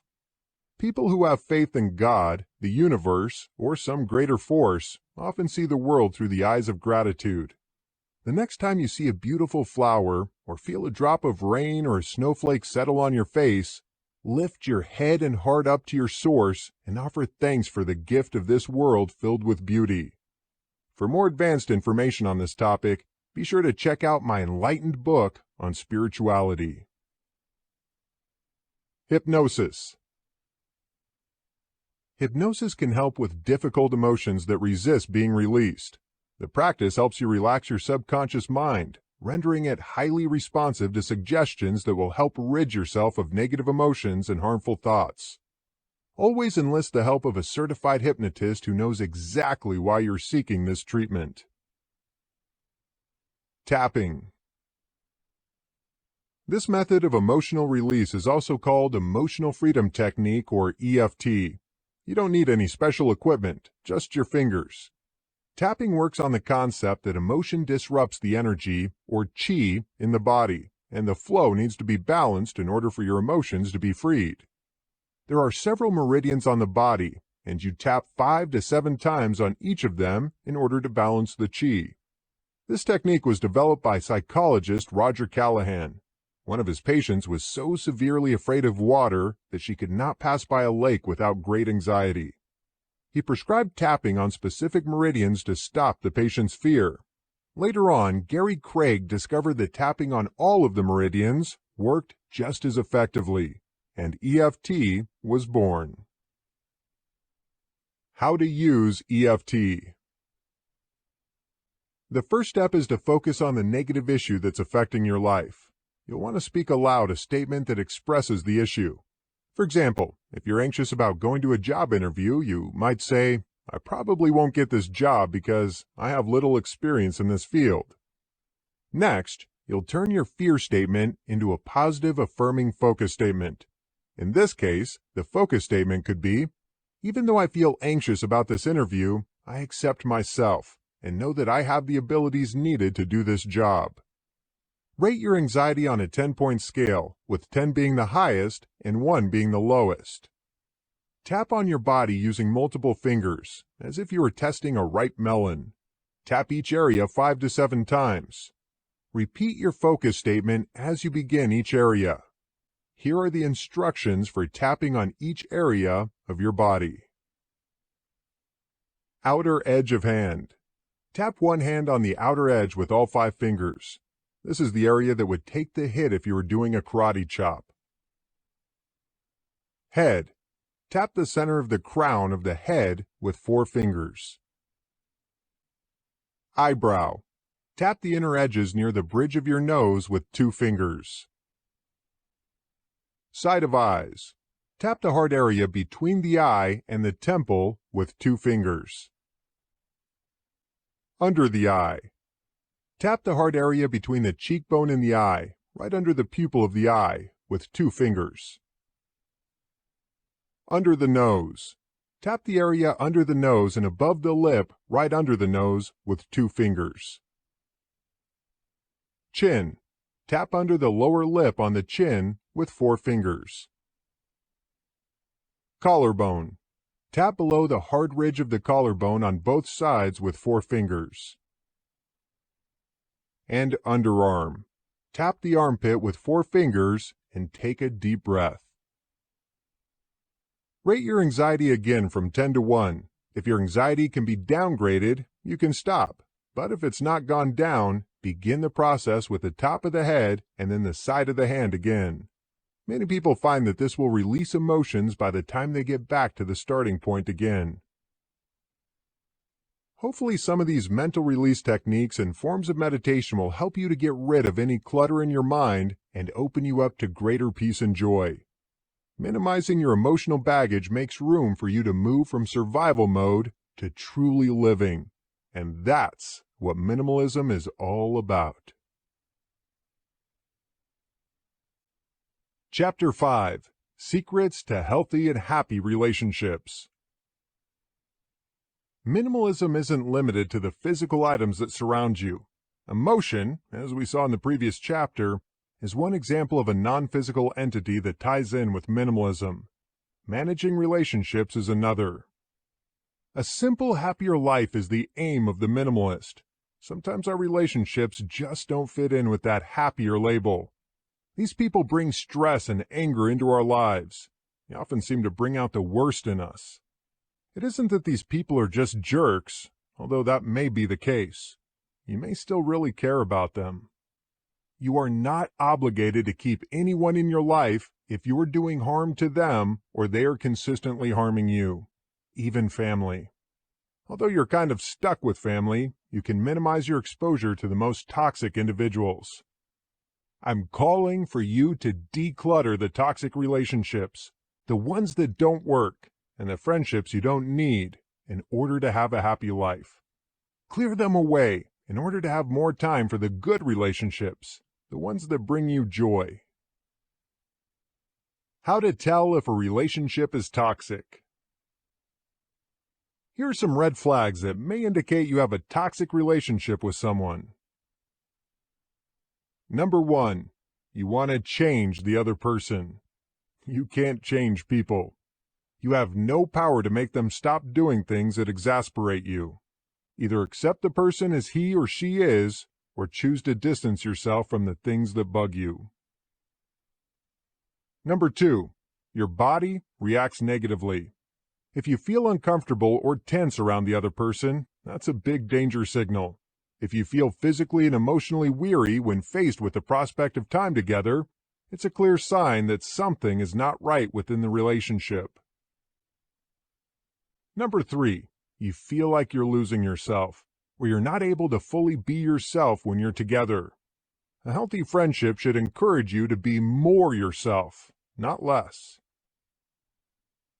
Number 4, your no is not heard. This is the most basic test of a relationship. If you don't have the freedom to say no to anything that's proposed, you're not in a relationship, but a malevolent dictatorship. Flee for your life.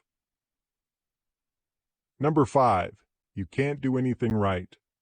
If you feel like you're constantly walking on eggshells around him or her, if it seems like everything you do upsets him or her, you're in a toxic relationship.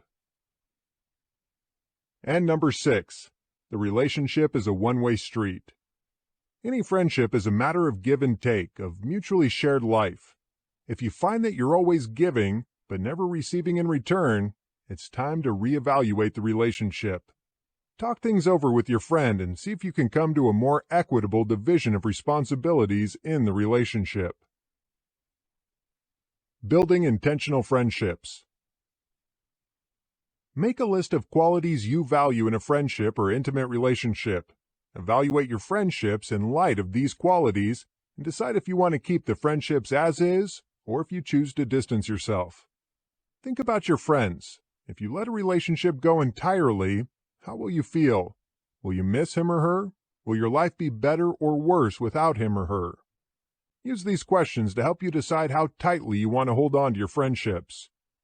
Relationships should be intentional, but it shouldn't be like pulling teeth to keep a relationship current. If you find that you're always the one to initiate connections, it's time to weigh the importance of the friendship against the cost of keeping in touch.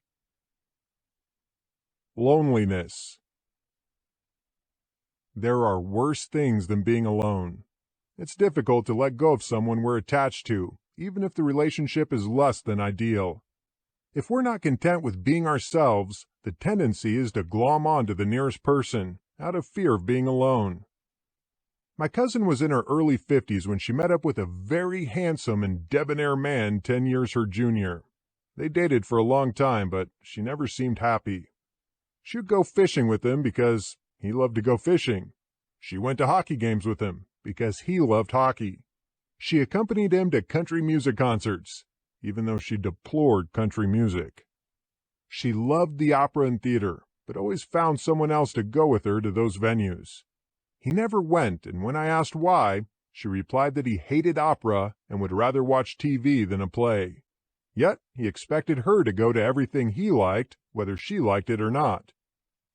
I asked my cousin if she loved this man. After a moment of hesitation, she replied that yes, she did. I asked why she stayed in the relationship when she was the only one giving. She said she was afraid of being alone. She was older and thought nobody else would be interested in her. Isn't that a sad way to live? In the end, she got fed up with the man and booted him out. About 3 months later, she met an older gentleman who shared her love for museums, opera, and the theater. They married and couldn't be happier.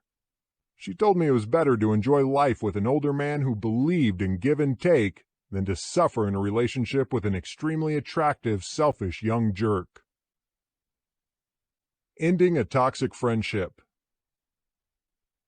I had a high school friend who left shortly after we graduated and only recently moved back to town.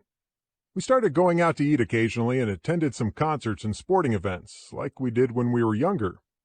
We kept in touch all those years while he lived elsewhere, and it was very exciting when he returned home. I thought we could just pick up where we had left off in our friendship, but I soon discovered he had changed. Well, we both had changed. Every time we got together, we would bicker and disagree. Everything I said was wrong. I started agreeing with him just to keep peace in the relationship. I loved him as a brother, but this relationship was turning toxic. It isn't easy to end a friendship after many years. I could have just stopped answering his calls, I could have avoided him around town, and I could have just become cold and nasty. Yet, out of respect for him, I couldn't be nasty about it. The best way to end a toxic relationship is in person. I invited him to my house when no one else would be there. We sat down over some refreshments, and I told him the truth. I said that our constant bickering was harming me. We were being destructive to each other by continuing to see each other, and I thought we should end the friendship. He didn't realize that I'd been upset when we were together. He had viewed our bickering as two competitive personalities interacting. I asked if he enjoyed himself when we were together. After thinking for a moment, he said no, recalling how he would go home after our visits and complain about me to his wife. In the end, we chose not to end our friendship entirely, but to back off and only visit occasionally. Never just email or text someone that you want to end a relationship with. Unless your safety is threatened, an in-person talk is the kindest way to go about it. The other person may get upset and cry. They might even scream at you. But it's best to end a toxic relationship. This holds true even if you aren't pursuing minimalism. Stay true to good friends. It is important to nurture your healthy friendships. Here are a few ways to keep a relationship alive, whether as friends or lovers. Relive the past. Go to a vacation spot where you and your friend or lover had a great time in the past. As a kid, my best friend's family and mine used to go together to the lake and rent a cabin for a week. If this is your fond memory, see if that cabin still rents out. Arrange for you and your friend to take your families there once again. Clarify your expectations. Make sure your friend or lover knows what you want in the relationship. I don't know why, but we tend to be afraid to tell another person exactly what we want in a relationship. It would be so much easier if we talked about this. Wouldn't misunderstandings be prevented if everybody were on the same page? Don't assume you know what your friend or lover wants. Ask, and then arrange your expectations accordingly, so no one is disappointed or surprised. Know the other person well. Do you know what your best friend's favorite color is? Do you know your lover's favorite food? Make it a point to discover the intricacies that make your friend or lover who they are. Become a positive conversationalist. Communication is important in any relationship. Instead of asking, "How was your day?" add some creativity and ask, "What made you the happiest today?" or "What challenged you the most today?" You'll receive more interesting responses by connecting with your friend's experiences. Keep in contact. Check in with friends at least once a week and touch base with close family members every other day or so. Send emails or texts thanking friends for specific kindnesses. Put notes in a lunchbox. Plan a date night or establish a regularly scheduled time to phone and touch base. Use creativity to keep things interesting. Dinner and a movie is fun, but kick it up a notch once in a while by developing a scavenger hunt at a local museum. Go hiking in a forest. Go deep-sea fishing, or take a cooking lesson together from a famous chef. Don't agree if it's just to keep the peace. Sometimes we just don't see eye to eye. An explanation can quell sore emotions, and open discussion can help you understand where the other person is coming from. You may still not agree, but at least you know where each other stands. Apologize when you are wrong. An apology can go a long way to heal a wounded relationship. We all sometimes wrong people we care about. Humble yourself and do what you can to make things right again. Support is key. Relationships are a two-way street. You support your friend or lover, and they support you. If a friend is participating in a walk for cancer in memory of a family member who died of the disease, you walk too. If you can't walk, at least contribute to the fund. If a friend is having a hard time with his job, listen to his problems. Just listen and empathize. Only offer advice if it is requested. Love instead of controlling. A true friendship is a free meeting of equals. Control is not even in the picture. Give your love freely without demanding to shape your friend's response. Receive your friend's love, accepting it without condition. Pick friends over money. Money alone cannot bring you happiness. Only rich friendships can do this. Research finds that those who have multiple friends are likely to be 70% happier on average than those who don't. You don't need hundreds of friends either, just a handful of really strong ones. Tell your loved ones that you love them. The strongest relationships are built upon a foundation of mutual appreciation. Don't fear being vulnerable. After all, this is someone you trust. Speak your appreciation. Say it out loud. because no matter how close they are, your friends cannot read your mind. Hearing how you feel in your voice is the most powerful way to communicate. Successful relationships are continuously built and nurtured.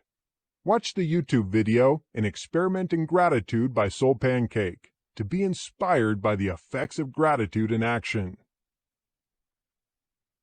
Don't compare your relationships to those of others. Remember, every relationship is different. The relationships you have with your parents, siblings, friends, and significant others are unique to your life. Appreciate what you have in your own relationships. You'll find yourself much more satisfied as you celebrate what you have. Find common interests with your loved ones. Sharing common interests with friends can increase your happiness. What's better than sharing a fun experience with the people that you love? Whether you both enjoy karaoke, watching a game, biking, or just conversing, these activities are infinitely more interesting when you share the experience together. Laugh together. I'm sure you've heard that laughter is the best medicine. Well, it just might be. Research affirms that many adults link humor with happiness. This is even more effective when it's shared. Read joke books together, share jokes with your loved ones, and spread the laughter. With enough practice, people will love to be around you, and you'll feel great knowing that you can brighten the lives of others. If you really want to have a good time, check out my book, Laughter and Humor Therapy. Spend time with family. In today's fast-paced world, it can be challenging to make time for family. However, as your closest ties, they should be high on your priority list. Spending time with your family is essential to sustain healthy relationships. Time with your family can be enjoyable too. Share laughter, get to know each other better, relive fond memories, and listen to their concerns. You want your family to be there for you, so don't forget to be there for your family. Research shows that spending time with your family can strengthen the relationships between parents and children. Research also affirms that the better your relationships are with those who are closest, the happier you are likely to feel. Address loved ones when they annoy you. We're talking about vulnerability again, but vulnerability is essential in a healthy relationship. Don't give in to the temptation to bow to things that make you uncomfortable.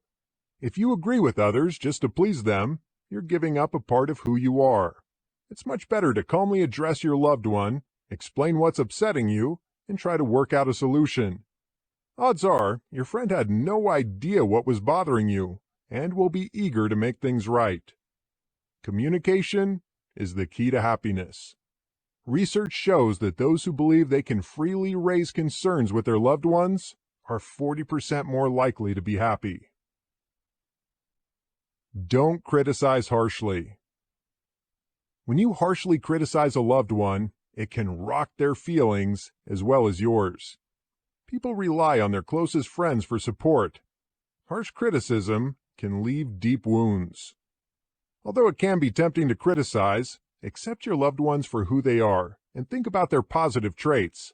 In a situation where you truly feel that you have to say something, try to come across as gently and as loving as possible.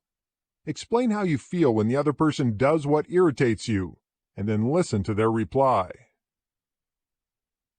And finally, make others feel needed. Making others feel needed is another win-win situation. You love it when people make you feel needed, right? Do the same for somebody else. When a person feels important, it often motivates him or her to live at his or her best. Yes, once again, you become vulnerable when you reveal your weakness. But who better to trust than a proven friend? Plus, when you let somebody else feel needed, it can help you feel good about yourself, knowing that you've made a difference in someone's life. Hey, good friends are hard to find, so do what you can to protect and nurture your friendships. A good relationship with relatives is like gold. Harmony in a family keeps you feeling safe and secure, without the need for external trappings. Nurturing great relationships with your friends and loved ones is one way to live a happier and a simpler life. Chapter 6: Minimalism Techniques with Technology. Technology can be a minimalist's friend. It can save you a lot of room when you store photos, CDs, DVDs, books, magazines, or other valuable information digitally. It can also save you time and aggravation by making these items more immediately accessible. My photos that were lying around gathering dust were easily scanned and went from 3 large boxes to 1 small flash drive backed up on the cloud. The thousands of CDs I'd collected for years were ripped onto my computer. I never buy CDs anymore. I just download the music. No muss, no fuss. The digital age is perfect for a minimalist, even though it may involve using several devices. I own a Kindle, an iPod, a computer, and a smartphone, but this is just 4 small items, as opposed to my previous boxes upon boxes. My pictures and music are now much more accessible. They're shareable across my digital systems, and I can find whatever I need by typing in a simple search phrase. Technology helps the minimalist stay organized, and it can assist them in day-to-day affairs as well. Special software. I cannot recommend enough getting a program like OneNote or Evernote. A friend told me about OneNote about 16 months ago, and I ignored her advice for about 4 months. I finally got around to looking into it, and all I can say is, wow, this program has been life-changing. I've been using OneNote for more than a year now, and it's allowed me to set up my life like a peak performance mastermind genius. If used properly, you can organize so much on the system. OneNote automatically saves things instantly. You can store links to websites and YouTube videos. You can easily create a digital journal just by organizing entries according to month. You can compartmentalize your life with separate sections dedicated to personal life and business. You can subdivide sections endlessly, giving you immediate access to each part of your life. I put everything on OneNote and backed it up online, but you can also back up your information on an external hard drive. I'd highly recommend a program like this to easily organize almost every aspect of your digital life. Calendars. I don't keep a paper calendar anymore. Instead, I keep one on my computer and smartphone that sync together and also mesh with the calendars of other family members. Just a single touch brings up my fully marked calendar. My calendar lets me know in advance when I have a meeting scheduled, so I no longer miss appointments. Storing my calendar on multiple devices prevents loss in the event that any one device breaks or is stolen. Photos. Storing your photos on a flash drive, an external hard drive, on your computer, or on the cloud is quite simple. You can scan and store your photos yourself, or you can send them to a service that will scan the images for you. Scanning items yourself does take time, but it will save you money if funds are tight. I also recommend saving your photos on the cloud to avoid losing them. After scanning them, you can always give the paper photos to family members. The best thing about storing photos digitally is that they're easy to share with friends and family members. All it takes is sending a text or email or posting on the internet. If you look for a photo service to store your photos on the cloud, there are several things to consider. Number 1. Space. Make sure you get plenty of space for a low cost. Number 2. Quality. Make sure that the service doesn't compress photos. Compression can compromise the quality of your photos if not done correctly. If a company compresses photos, look at a sample to ensure that the quality is clear and flawless. Number 3. Ease of use. You want to be able to easily access your photos. Make sure you can store images in whatever order you like. You should be able to store photos by date, by event, or by some other tag. Number 4. Security. While you want to be able to access your photos with ease, you also want to restrict access to individuals you have not granted viewing permission. Password access is usually sufficient protection. Number 5. Ease of sharing. You want to be able to easily share your photos with others and post them on social media. And number 6, printability. You should have the ability to print photos either from your own printer or at a photo kiosk. The following are some companies that store photos for you. Shutterfly.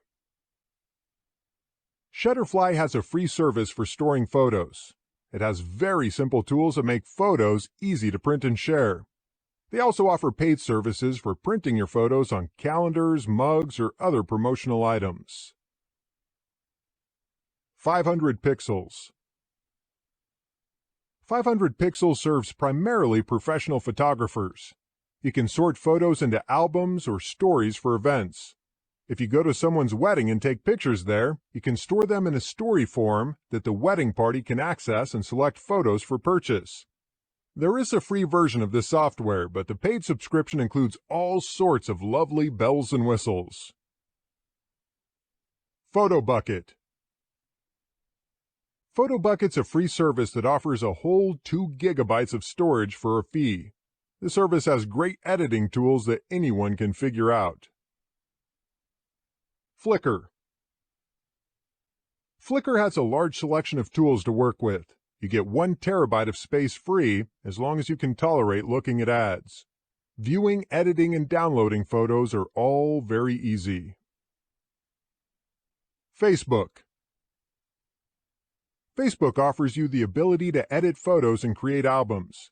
The biggest problem with this service is that you have to fit your photos into their parameters of 720 to 960 pixels. They do compress photos, but most of the time the images come out looking pretty good. Google+. Google+ uses some of the same features as Picasso image editing. It includes an extensive set of filters, and you can easily crop and edit your photos. CDs. MP3 players often store about 1,500 songs, which gives you the equivalent of around 150 CDs. You can play MP3s on other devices besides an MP3 player. Most computers come with software that will rip music to your computer, but the programs are minimal. There are other programs out there that are either freeware or may cost a bit of money, but they have better tools and include the ability to store music in multiple formats. Fairstar CD Ripper is a good and easy ripper. Exact Audio Copy is really good at filling in where a CD might be scratched. CDXQ is a free option for MP3s. If you'd rather have a service rip your CDs, you have several options, and the process is fairly simple. You just ship off your CDs and they come back in any format you wish. Here are a few of the most well-known services. Music Shifter is a reputable service that will transfer several CDs free depending on how many you're having processed. DMP3 Digital transfers music from CDs to any of multiple formats. Riptopia performs standard ripping services. Most of these services charge $1 per CD. Make sure it isn't $1 per minute, and provide spindles on which to put your CDs and a box in which to send them. You get your CDs back in a few days, along with digital files. DVDs. DVDs are becoming a thing of the past. It's so easy to download movies from a cable provider or to subscribe to Netflix, Hulu, and other services that few DVDs are needed. You can now take all your old DVDs and transcribe them into your computer storage. Then you can watch them directly on your computer, or you can hook up your computer to your TV to view on the television screen. Some good video transcoders are Handbrake, Wondershare, Zencoder from Brightcove, Wowza, MPEG Streamclip, and Super from eWriteSoft. Some of these are free, while others begin with free trials followed by required subscription.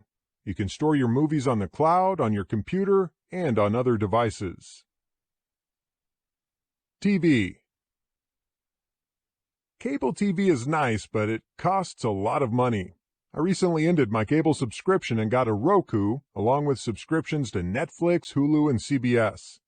Now I can watch almost everything I used to watch with cable, and I can do it when I want to watch it, not when the stations say I have to.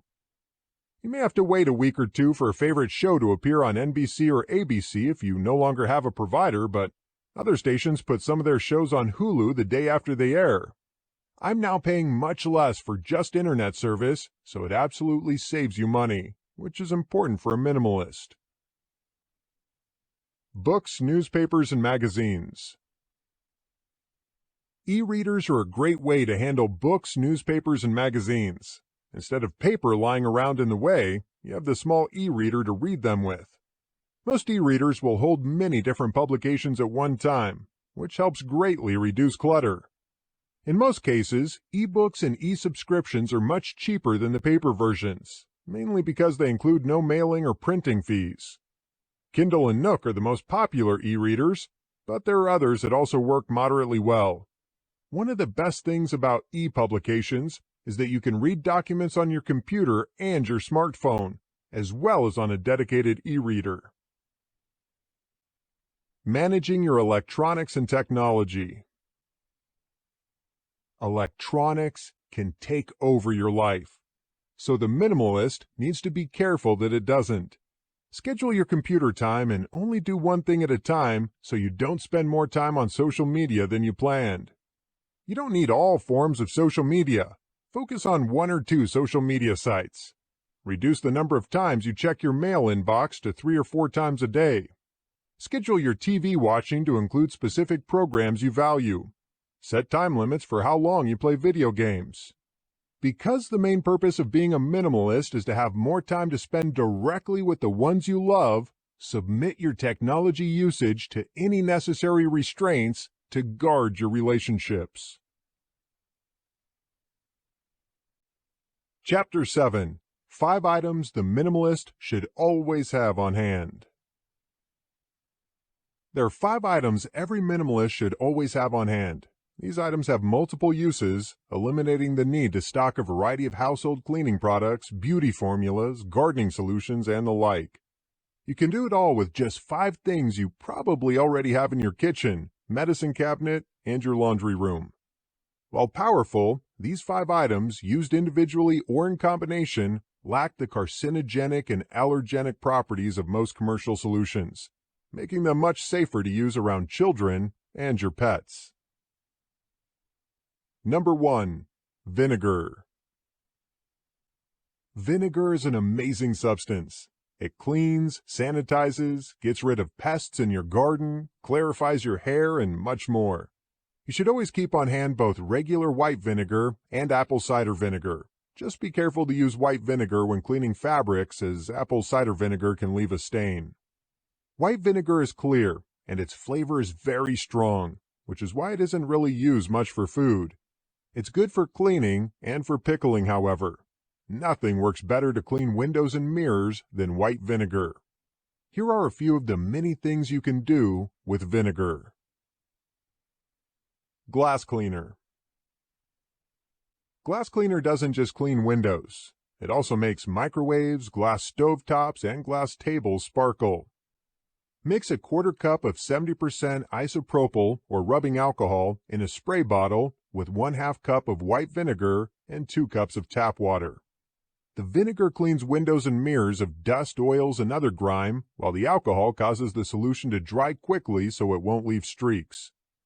Place the mixture in a spray bottle and spritz it on your windows.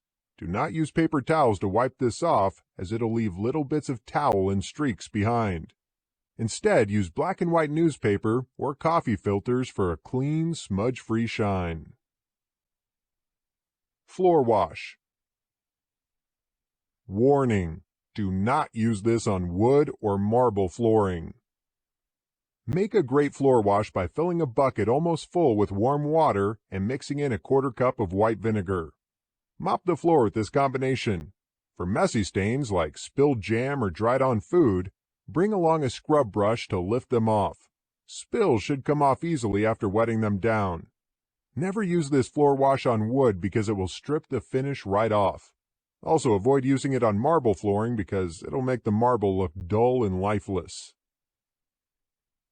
Cleaning the microwave. I don't know about you, but my microwave gets really cruddy over time. Things spill and spit. The appliance is used so frequently that we seldom take the time to wipe it out. An easy cleaner involves setting a mug full of water with a tablespoon of vinegar added into the microwave and cooking on high until it boils. Let it continue to boil until it really steams up the cooking compartment. Let things cool down a bit, then wipe out the microwave with a soft, moist rag. The steam should loosen all that crud so it comes out easily. Another cleaning method is to dampen a cellulose sponge with water and place it in the microwave. Spray the inner chamber all over with a mixture of equal parts vinegar and water. Run the microwave on high for 2 minutes and then let it cool. Before anything can dry by itself, take the sponge and wipe out any debris for a clean as a whistle microwave. Toilet cleaner. First, flush the toilet. Then sprinkle a 1/4 cup of baking soda around the sides of the bowl, above the water line. Follow that with a 1/4 cup of vinegar. Close the lid and let the mixture stew for about 15 minutes. The chemical reaction between the soda and the vinegar will create a foam, but this is normal. After 15 minutes, use your toilet brush to clean above the water line and under the edges of the bowl. Then flush, and you'll have a sparkling clean and sanitized toilet bowl. Drain cleaner. Drains in the bathroom are a tricky thing. Hair and soap tend to coagulate in the drain and clog things up pretty good. The drain cleaner is designed to break up those clogs and clean out your bathroom drains. Practice preventative maintenance by using this drain cleaner at least 4 times a year. Pour 1/2 cup of baking soda down the drain. Follow this immediately with 1/2 cup of vinegar. This will cause a lovely little chemical reaction that will dissolve hair and break up clumps of other stuff in the drain. Leave this for 15 minutes while you go boil a tea kettle full of water. Pour the boiling water down the drain. Deodorize with baking soda and vinegar. If you were to sniff baking soda, and I'd be careful about sniffing too hard, you wouldn't smell much.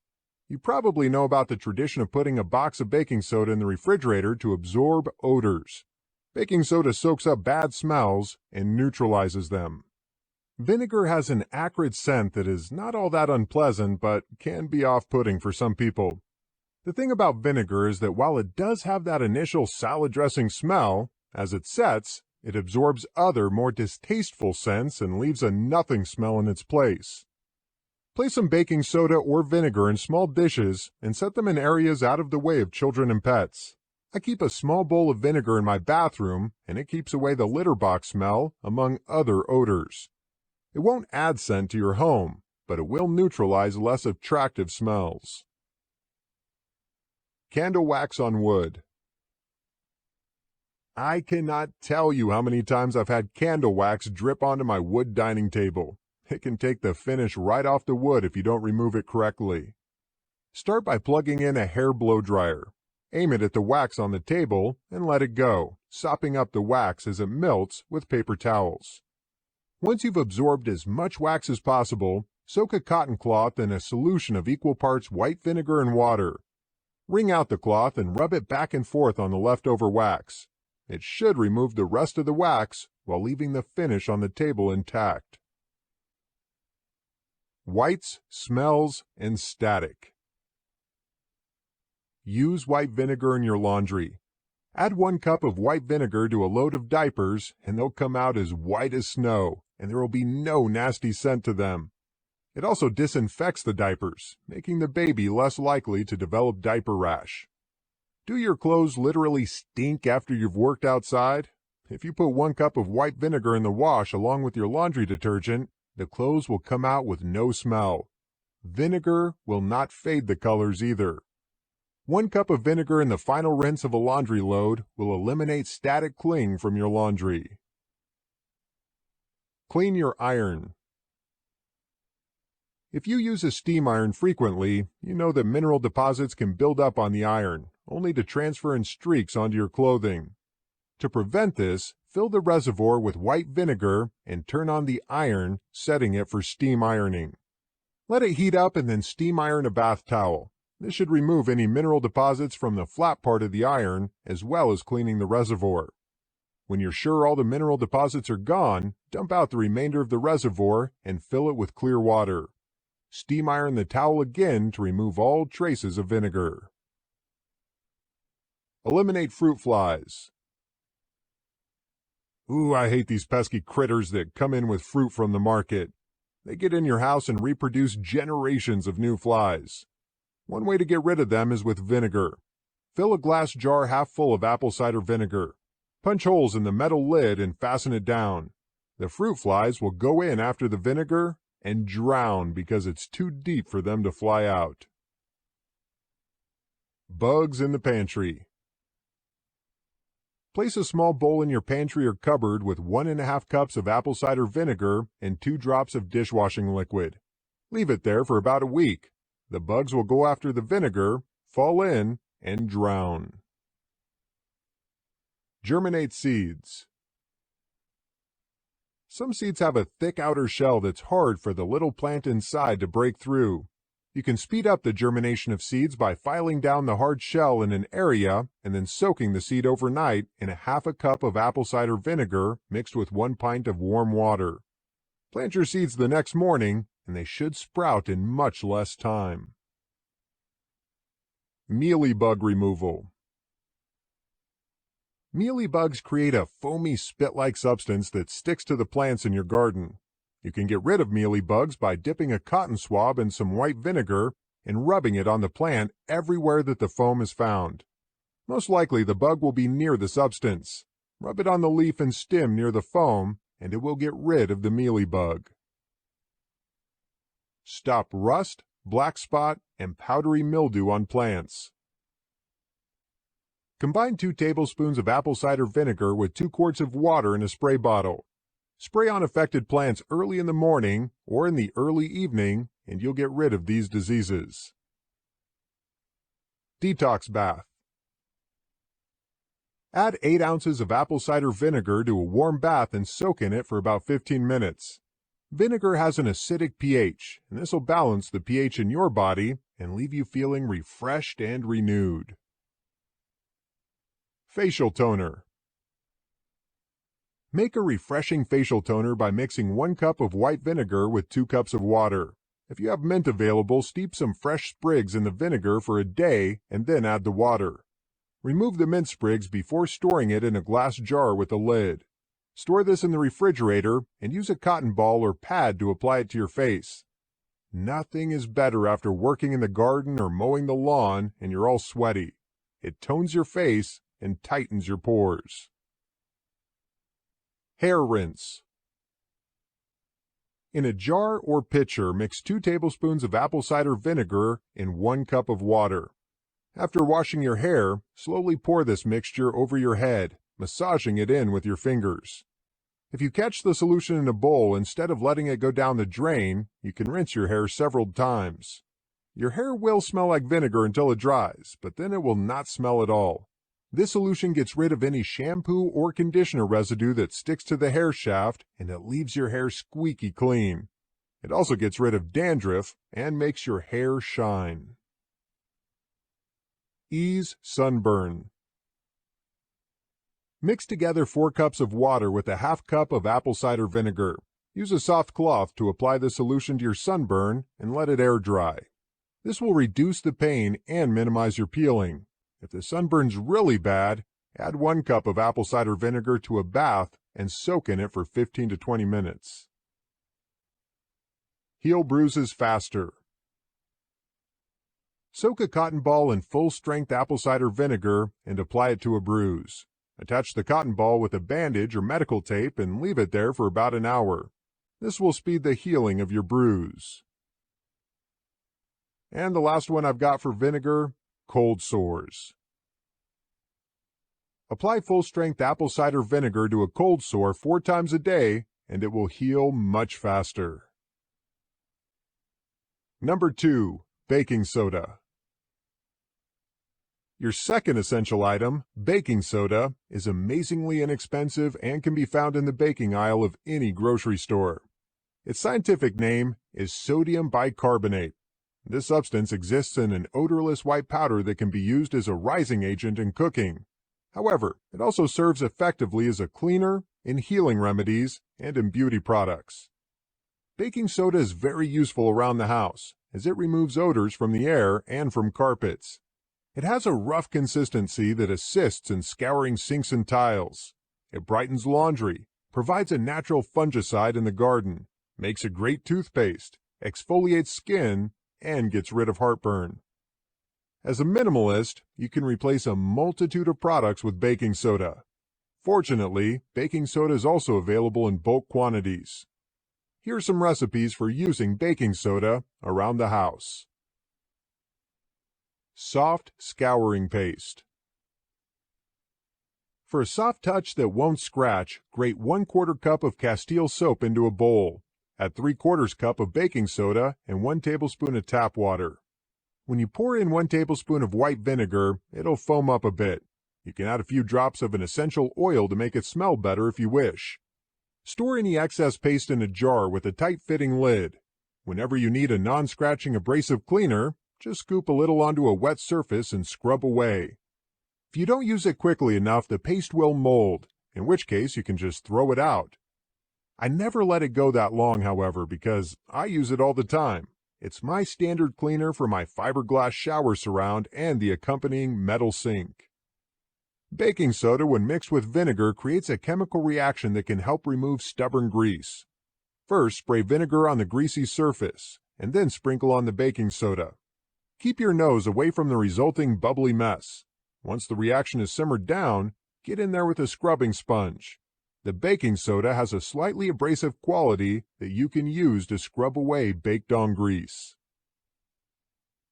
Carpet freshener. No one likes a stinky carpet. If you have kids and pets, you know that carpets can harbor distasteful smells for a long time. You already know that baking soda will soak up smells in your refrigerator. You can apply the same principle safely to your rugs. Just sprinkle some on the carpet and let it sit for 5 to 10 minutes before you vacuum it up. The results will be a fresher smelling room. Don't go too wild with your sprinkling or you'll have a real mess on your hands. Just sprinkle enough that you know it is there. Tile cleaner. Bathroom tiles tend to become dull over time, so this should brighten them up. Wipe or spray the tile surface with some white vinegar, and while it's still damp, pour a little baking soda on a damp rag and wipe those same tiles again. To remove the soda residue, wipe down or spray the tiles with water. You should be able to see yourself in the clean tiles. Fiberglass cleaner. Make your own version of scrubbing bubbles to remove grime. You can use this to clean fiberglass and really any other surface. This solution is safe to use anywhere in your house. Mix 1 cup of baking soda with 1 teaspoon of regular blue Dawn dish detergent. This will create a bubbly paste. Use a cellulose sponge to work the paste into the surface. You don't have to work in sections, just keep working it into the entire area. Half fill a bucket with warm water and add 1 cup of white or cider vinegar. Using your sponge, dipped in this liquid, wipe down the paste. Little dirt-fighting bubbles will quickly form. Once you're finished with the vinegar solution, rinse everything down with water. Opt for no bleach. Bleach tends to break down the fibers of fabrics, so I avoid it. Instead of bleach, I use baking soda for both bright colors and for whites to keep the colors crisp. Add 1/2 cup of baking soda to your wash along with the laundry detergent. Toothpaste. Sprinkle a little baking soda on a paper towel and dip a wet toothbrush in it. Brush your teeth as usual, and you'll find that it cleans and whitens your teeth effectively. Dandruff treatment. Put a towel around your shoulders to catch the residue. Then take a handful of baking soda and rub it into your scalp. Rub it in well and leave it in for an hour or overnight if possible. Then wash your hair. This might take a few repetitions, but it should get rid of your dandruff. Split ends. Take a 1/2 teaspoon of baking soda and mix it with 1 portion of your favorite hair conditioner. Slather it on your hair, leave it set for a few minutes, and then rinse it out. This will make your hair resistant to split ends. Exfoliator. Mix 3 parts of baking soda with 1 part water to make a paste. Apply it to your face with your fingers and rub it in with gentle circular motions on your forehead, cheeks, nose, and chin. This will take away the dead skin cells. Rinse and blot your face dry before applying moisturizer. Heartburn. Mix a half a teaspoon of baking soda in a cup of water. Stir it up, drink it down, and this should put out the fire of that heartburn. Ease bug bites. Spider bites, ant stings, and mosquito bites can be painful. To stop the hurting and itching, make a paste with baking soda and water and apply it to the bite. Let the paste dry completely before wiping it off. Melt ice. Not everyone knows that baking soda will melt ice. Sprinkle it liberally on sidewalks and there will be no more ice. It's much less corrosive to your landscape than salt. Fungicide for flowers. Black spot is hard to get rid of, but you can make a solution with baking soda that just might do the trick. Mix 4 teaspoons of baking soda and 2 tablespoons of oil into 1 gallon of water. Put the solution in a spray bottle and treat the affected plants in the morning or early evening. Spray every week to get rid of the fungus. Powdery mildew cure. If your plants are suffering from powdery mildew, here's a solution that will eradicate it. Mix 1 tablespoon of baking soda with 1 gallon of water, 1 tablespoon of vegetable oil, and 1 tablespoon of regular dish soap. Use soap, not detergent. The vegetable oil will help the solution stick to the plant, and the dish soap is toxic to mildew. Put it in a spray bottle and apply on an overcast day. Do not apply on a sunny day, or it may burn the plant. And cabbage worm remedy. To get rid of troublesome cabbage worms in your garden, mix equal parts flour and baking soda. Dust your broccoli, cabbage, or kale, and the worms will not bother them. Number 3. Borax. The chemical name for borax is sodium borate. The substance is a white powder that dissolves in water. You can find it in a grocery store in the laundry aisle under the name 20 Mule Team Borax. It's useful for cleaning laundry and other household areas. It also has uses in the garden and in beauty preparations. Antibacterial cleaner. This will give you a cleaner with a strong antibacterial power. Place 3 cups of hot water in a large spray bottle. Then add 2 teaspoons of borax and 4 tablespoons of white vinegar. Vinegar by itself will kill most germs, but to make the antibacterial solution longer lasting, add 3 drops of tea tree oil. This can be sprayed on countertops, toilets, sinks, doorknobs, or wherever germ-laden hands will touch. Wall and baseboard cleaner. Feel like getting down to the nitty-gritty of cleaning house? Here's a wonderful cleaner that will make your wallpaper or paint look like new again. It's easy to make and works like a charm. You'll need a spray bottle and a cup of white cloths to do this job. Cloth diapers or old white t-shirts work the best. Once you're finished, just throw the cloths into the laundry so you can use them over again. This will save money you would spend on paper towels, which you shouldn't be using for this purpose anyhow. Paper towels leave a gritty residue on your walls. Clean out an empty gallon milk jug and fill it almost to the top with hot water from the tap. Pour in 1/2 cup of borax. Once the borax is well dissolved, pour the mixture from the jug into a spray bottle. The substance is most effective when warm, but it'll clean pretty well when cold too. Simply spritz the mixture on an area of a wall and wipe it off. You'll want to start at the top and work your way down toward the baseboard. Spritz and wipe until you've cleaned the entire wall. Borax has a nice clean smell, and it'll make the house feel much fresher. Vinyl and linoleum cleaner. Put 1 gallon of warm water, minus about 2 cups, in a jug or bowl and add 1 cup of vinegar, a 1/4 cup of borax, and 2 drops of clear baby oil. Don't slop this on the floor with your mop because it can be dangerously slippery. Instead, pour the solution into a spray bottle, then spritz and mop a section at a time. If the floor feels a little slippery after it dries, just mop it again with a little warm water on a fairly dry mop. Carpet freshener and flea deterrent. Carpets smell clean and fresh when you sprinkle borax on them and let them set.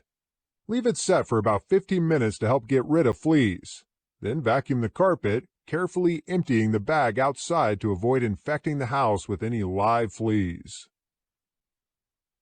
Mildew stopper. Mix 1 teaspoon of borax, 1 teaspoon of dish soap, and 4 cups of water into a spray bottle. Spray this wherever there's mildew and let it sit for about 15 to 20 minutes before rinsing with clear water. In addition to killing mildew, this can prevent mildew from growing. Clean the toilet. Sprinkle a 1/2 cup of borax in a toilet and let it sit for about 1 hour. Brush the toilet and flush for a sparkling toilet. Unclog a drain. Mix a 1/2 cup of borax with 2 cups of boiling water. Pour it down the drain and let it set for 15 to 30 minutes. Rinse it down with cool water. Urine on mattress. Spray clear water on the mattress in order to wet it lightly. Take a handful of borax and rub it into the mattress well with a damp cloth. Let the mattress air dry, then vacuum up any residual borax. Get rid of weeds. Don't use this in a garden bed, but you can get rid of weeds between cracks in driveways or sidewalks by sprinkling borax on them. Fruit production in trees. An old trick to make more fruit on fruit trees is to sprinkle 1 cup of borax on the ground around the trunk of a mature fruit tree every 3 years. A young fruit tree can handle a few tablespoons of borax. Borax releases boron into the soil, which enhances fruit growth. Shampoo. Make your own shampoo by mixing 1 part borax with 5 parts water. Put it in a plastic bottle and use it as shampoo. Poison ivy. Pour about a 1/2 cup of borax in a bath with lukewarm water, or just spread a paste on your skin if you come in contact with poison ivy. Never use hot water because it will just spread the oils. It will remove the urushiol from most skin, but you must apply it right after contact with the plant. Roach, water bug, and ant deterrent. Combine equal amounts of borax and powdered sugar and sprinkle it where bugs run.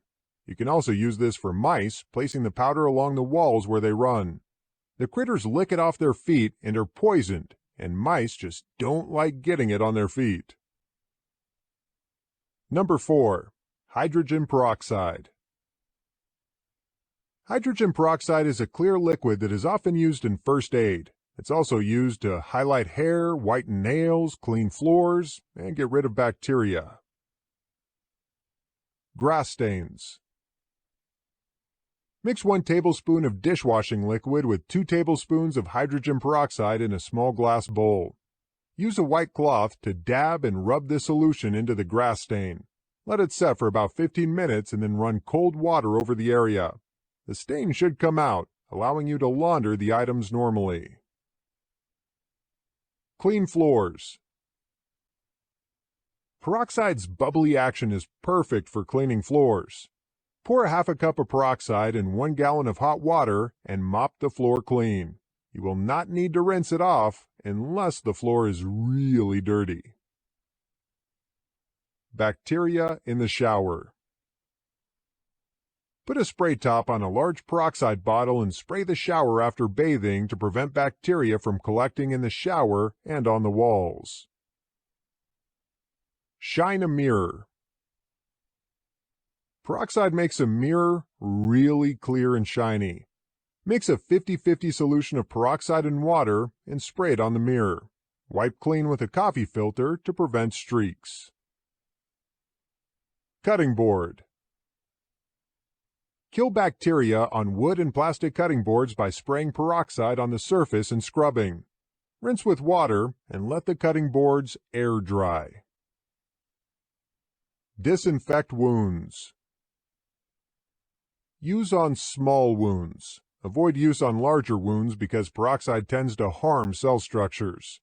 The normal frothing action will help loosen dirt, dead cells, and debris so they can be removed. Keep the cold and flu away. Fill the bottle cap with hydrogen peroxide and pour it in your ear. The bubbling may tickle, but let it do its thing for at least a minute before pouring it out and repeating the process with the other ear. Perform this treatment whenever you feel like your body's starting to come down with an illness. It'll not hurt your ears, and it may well prevent you from coming down with whatever bug is currently making the rounds. Highlight your hair. Spray peroxide on your damp, clean hair and leave it on for about 15 minutes to bring out highlights before rinsing it out. This works well if you go out into the sun on a summer day, but be careful. It might work too well and lighten your hair more than you want. Teeth whitening. Make a paste with baking soda and peroxide and brush your teeth with it. The paste will also freshen your breath. And whiter nails. Stop the yellowing of your fingernails by soaking them in a small bowl of hydrogen peroxide. And number 5, salt. Salt is good for many things besides seasoning food. There are different salts designed for a variety of uses. Table salt, sea salt, and rock salt all have their different uses. Salt gets rid of odors, provides abrasiveness and a cleaner, prevents bugs from invading your garden, eases the pain of stings, and helps to de-ice windows. Cleaning greasy pots and pans. Grease on pots and pans can make for a real mess. Not only does it not come off easily, preferring to leave a nasty residue, but the grease can make them slippery, easy to drop, and hard to get a grip on. This remedy works well on metal and glass pans and casserole dishes. Note, do not use this method on non-stick pots and pans, as it will scratch off the finish. Sprinkle the offending surface liberally with table salt while the pan or dish is still hot to warm. Let it set for 1 hour, then dump any loose salt into the garbage and clean the pot.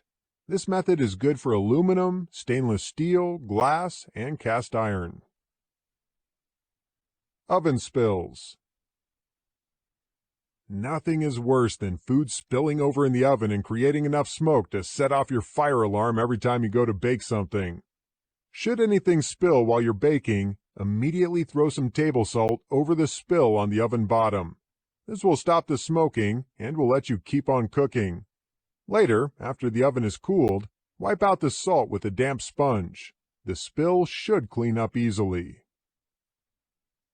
Stop colors from fading.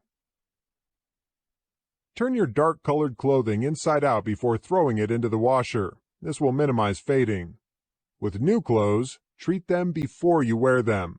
Adding 1 cup of non-iodized table salt to the wash will slow the fading process.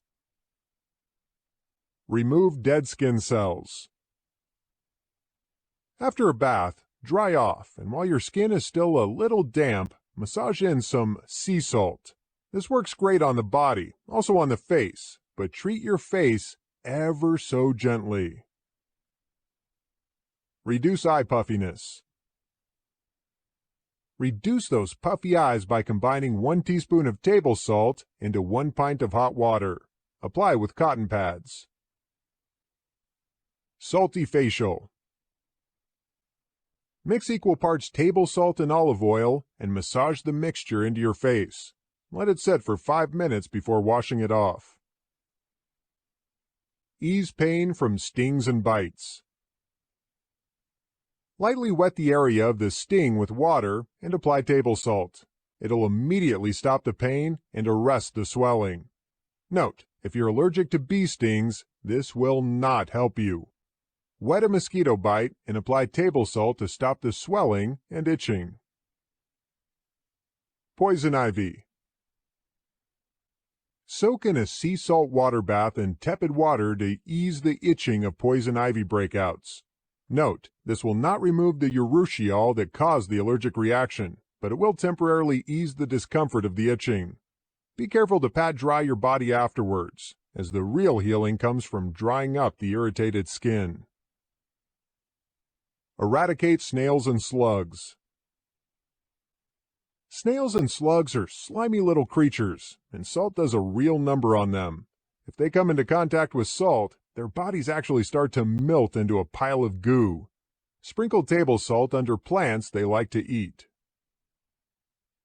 Kill poison ivy plants. Just as salt eases the pain of poison ivy, it also kills the plant.